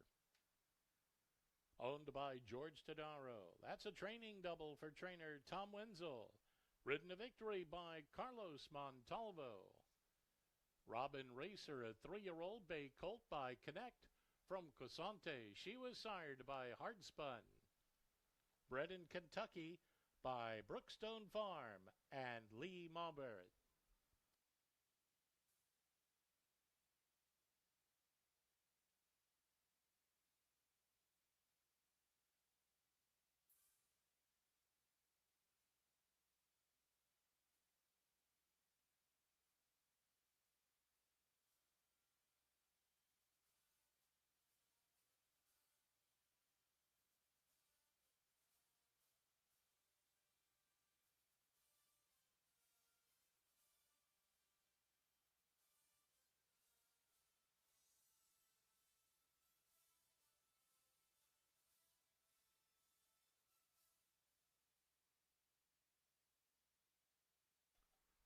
And a look at the prices for the 7th winner, number 4, Robin Racer.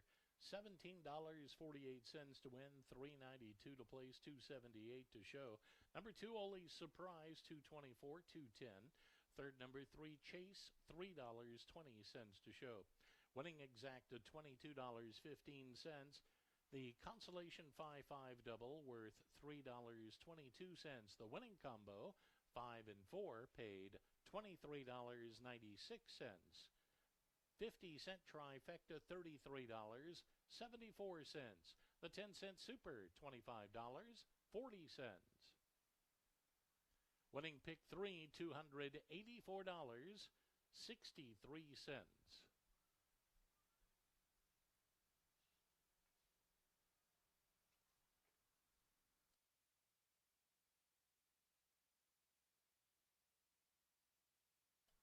Time to go trackside. Here's Joe Withy. Thank you, Tom. A very exciting 3-year-old allowance here at Emerald Downs on Teacher Appreciation Day.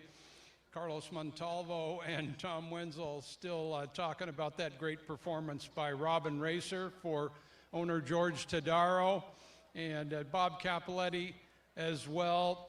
Carlos, boy, this horse looks good, and he can pass horses.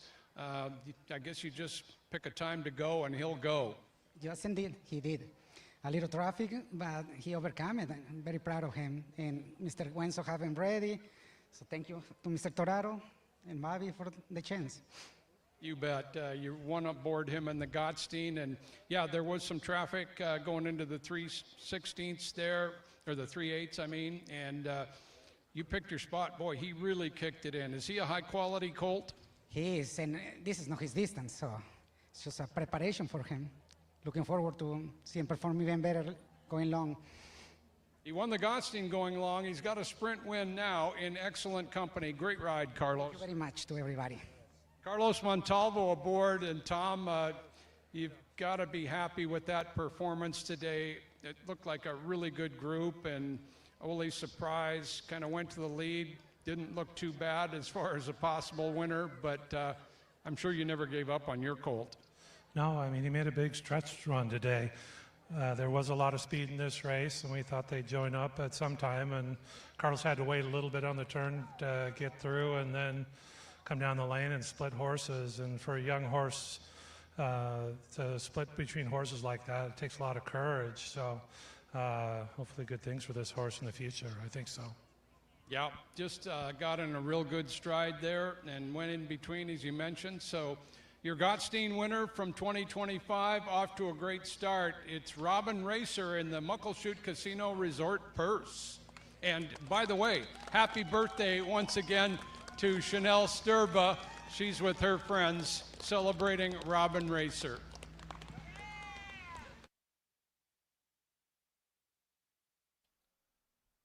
Congratulations to the winning connections in today's 7th race, Robin Racer, closing nicely from off the pace. Here's a look once again at those prices for the 7th race. 8th and final race upon us, the Waist Scarf Ford purse at 6 furlongs. No changes in the 8th race. Post time is coming up at 5:17, 17 minutes until post time.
Eighth and final at Emerald Downs here on Teacher Appreciation Saturday.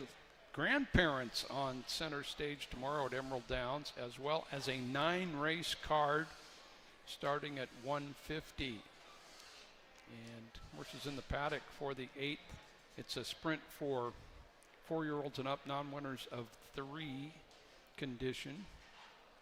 Joe Withy, John Lindley above the paddock. John, that was an exciting finish to that 7th race. Yeah, the top 3 horses all ran a big race there. Chase didn't get off real cleanly, but was able to get to the lead. And of course, Ole Surprise stalked them, bobbled a little bit on the turn. Not sure what happened there. And Robin Racer made the last run there, and it was a powerful run for a horse that we know gets better with distance and of course age. We'll see all 3 of these horses here in a few weeks, right back, I would guess. I'm sure. Okay, there's a look at FBI Bob, who we did see here last year, and he comes in sharp in the Jennifer Nunnally barn. Yeah, set a pretty hot pace in his last start, 21-4, 44-3, and a 2-hole at Turf Paradise, and I've mentioned many times that might put him at a little bit of disadvantage. He shows a 46 workout here about 10 days ago, drops in price, draws inside. He does have other early speed to deal with. It's not like he's going to control the pace from start to finish. He's going to have to work hard, but his last race was pretty impressive, and based on the dynamic morning line and such, he's going to be a pretty big favorite here. Okay, Blake Nunnally rides, as he did down in Phoenix, to that victory in March, and then 4th after that. Number 2, Jimmy's Wild Boy, Emerald Downs debut for a Cal-bred 5-year-old with 2 career victories. He's a stretch runner. Yeah, he is a stretch runner. Not sure really where he fits. He does have a win on a wet fast track on a dirt surface. The most he's ever done is a 3rd. But as I mentioned, there's probably be a pretty hot pace here, and comes in off an even effort. He did run well sprinting way back in January. We gets a big weight break. Maybe that'll help him. Okay. Couple months since his most recent race. Talia Timontois up for Mary Tate. Number 3, General Jimbo, had a good race here at Emerald Downs. Dogged on the front end, lost a close one. Yeah, that race was scratched down to 4 horses, and there was really no speed there, and General Jimbo was able to control it all the way till the end. He got outrun. He was 6.5 clear of the 3rd place horse was in here. He did kind of have things his own way. He's going to have to work to be up on the lead, but you got to respect this horse because he's fast early.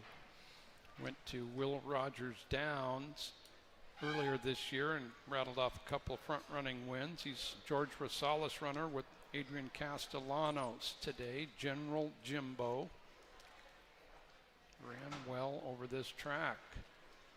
Chances taken the 4 for trainer Joe Toy, another first-time Emerald Downs runner, and one on the grass.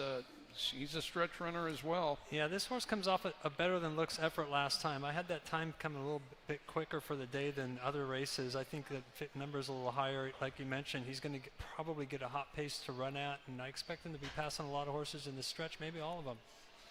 Okay, there's a word positive for chances taken, currently at 5-1. Should go off right about that.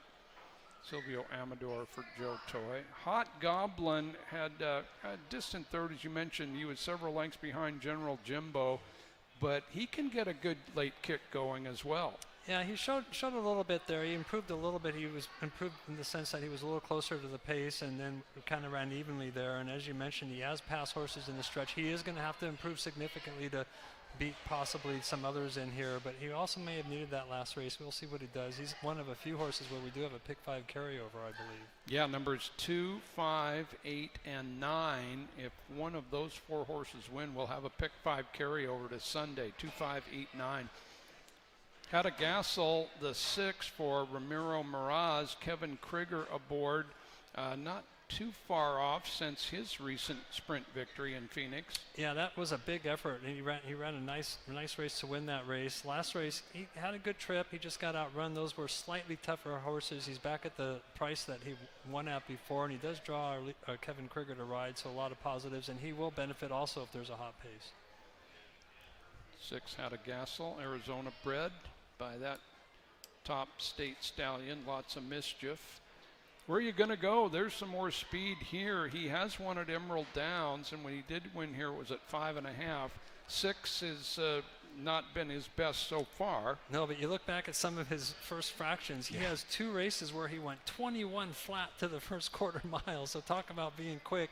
This horse is super quick. As you mentioned, he doesn't have a lot of stick, but he's fast early. Pablo Castillo for Joe Toy. We just saw the 8 Simoncito on the track for Shelley Crow.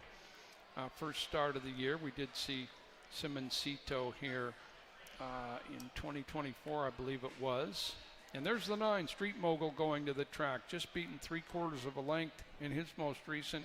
It is a layoff from last fall, however, and he did come from off the pace at Emerald Downs a couple of times in the past. On the track for the 8th.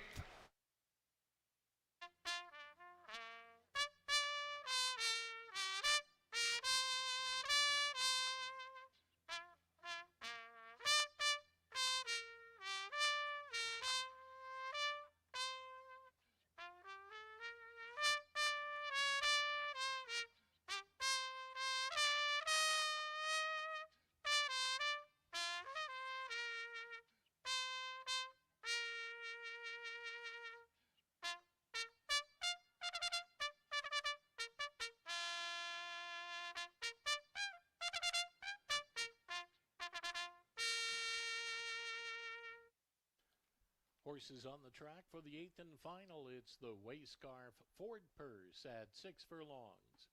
A claiming event, purse of $9,500. It brings out 3-year-olds and upward. They'll be off and running in 5 minutes, less than 5 minutes until post time.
Eighth and final at Emerald Downs, the Wayscarf Ford Purse, 6 furlong sprint, 4-year-olds and up, non-winners of 3 conditioned, and 9 runners in here. Once again, pick 5 carryover possible.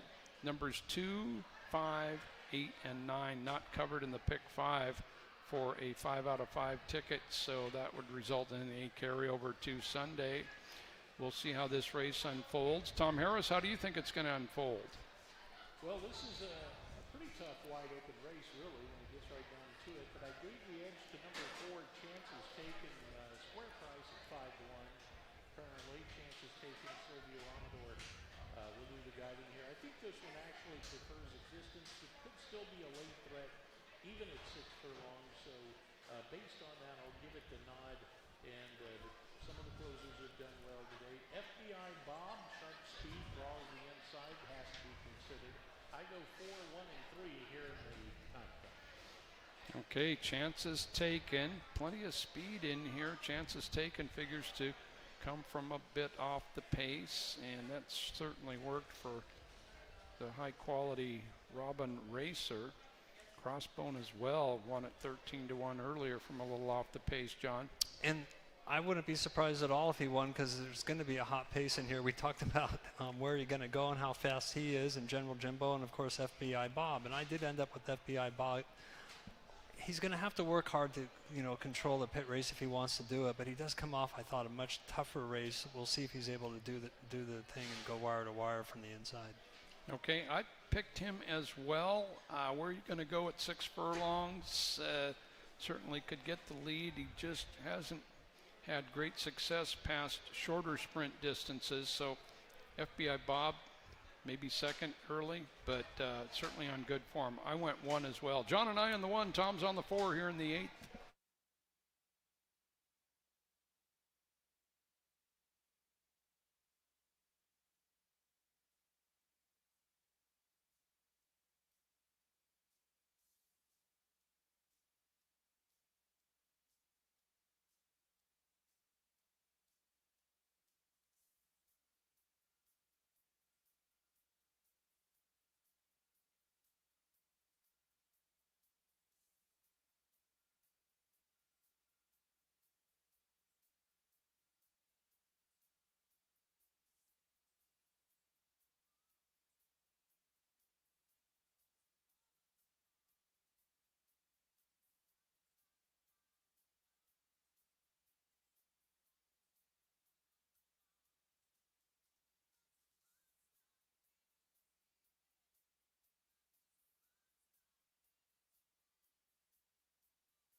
And the horses have reached the starting gate. Post time for the 8th. Field set to load for the 8th and final. The Way Scarf Ford Purse at 6 furlongs.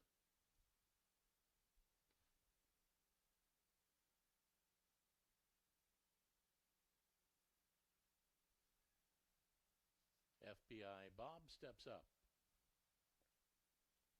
Hot Goblin, middle of the gate.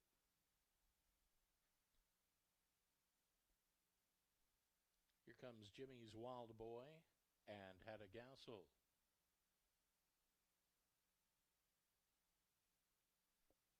Now General Jimbo. Where you gonna go? Under the blanket there. Now Chances Taken.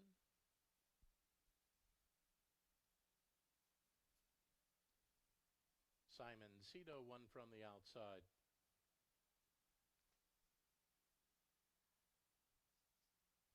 Street Mogul, last one. Now they're in. Trouble in the gate, number 6, Hadagassel acting up, settled back away. Now they stand well. And runners away. Good start for Street Mogul, extreme outside, but here comes FBI Bob rushing up to engage, and Where You Gonna Go's in the early search as well. Span of 3 to General Jimbo, Hadagassel mid-pack, another 2 back to Chances Taken, and Hot Goblin in stride with that. Length and a half or two to Simon Cito racing second last, and Jimmy's Wild Boy as they hustle for the far turn. Less than a half mile away, opening fraction 22 and 11 100ths. Out front, FBI Bob is on the lead by a length. Where are you going to go from the outside? Racing next, General Jimbo's tucked in at the rail and gaining ground now with a quarter mile to go, and they run to the top of the stretch. FBI Bob brings them off the turn. It's FBI Bob who points for home out front by 3. On the inside, General Jimbo still trying to cut into that margin with 200 yards to go. And on the inside at the rail comes Hattigassel late, but FBI is going all the way. FBI Bob wins it by 4 or 5. Hattigassel was second. Chances taken third. General Jimbo to Hot Goblin, back to Street Mogul in stride with Jimmy's Wild Boy. Second last, Simon Cito, and Where You Gonna Go? Time of the race, a quick minute 9 and 70 100ths.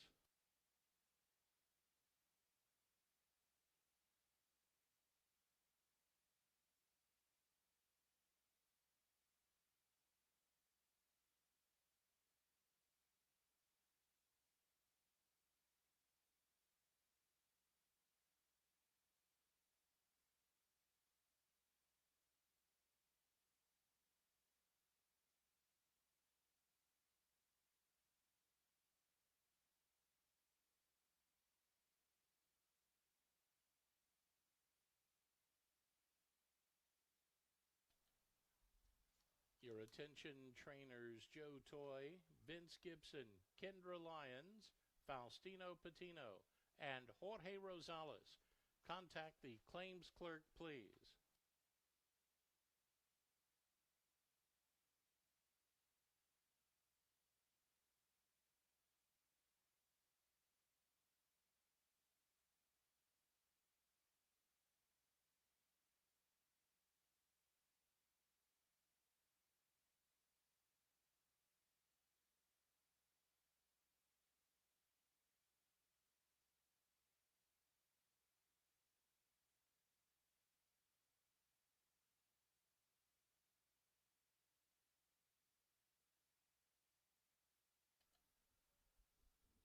Unofficial order of finish on the board. First, it's number 1, FBI Bob.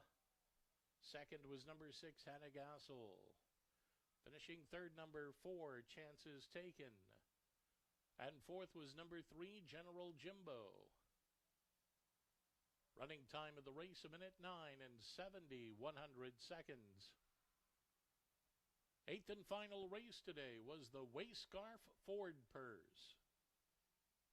In the Michelob Ultra Winners Circle, FBI Bob.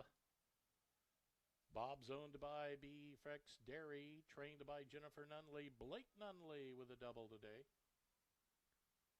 FBI Bob, 4-year-old chestnut colt by Stay Thirsty from She'll Take Charge. She was sired by Will Take Charge. Bred in California by Dino Bates.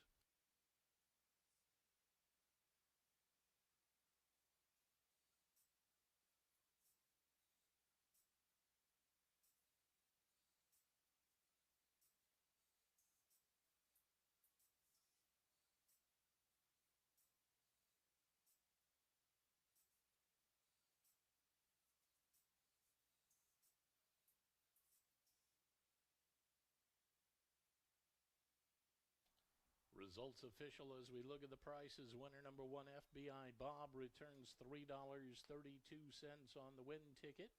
$2.36 and $2.10 across the board. Number 6, Hattigassel, $4.34 to place, $3.50 on the show. Number 4, Chances Taken, $3.66 on the show ticket. Winning exacta, $9.13. Late double, paid $17.20. 50-cent trifecta, $21.32. The winning superfecta, 10-cent super, paid $11.83. The pentafecta, $107.69.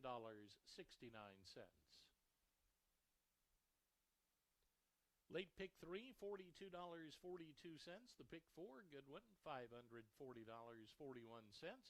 Pick 5 today, not bad, $965.30. 10-cent jackpot pick 6 returns $327.38, and there were no unique winning tickets.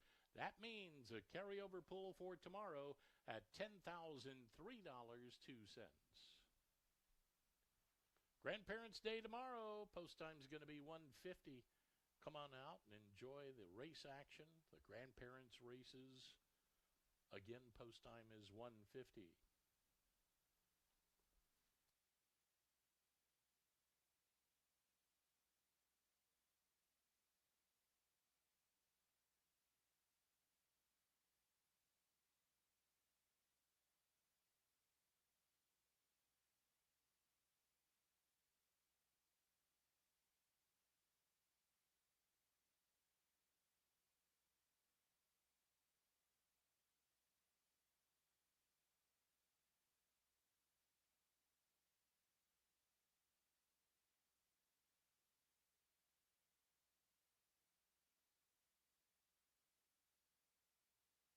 And there was a claim in the 8th and final race.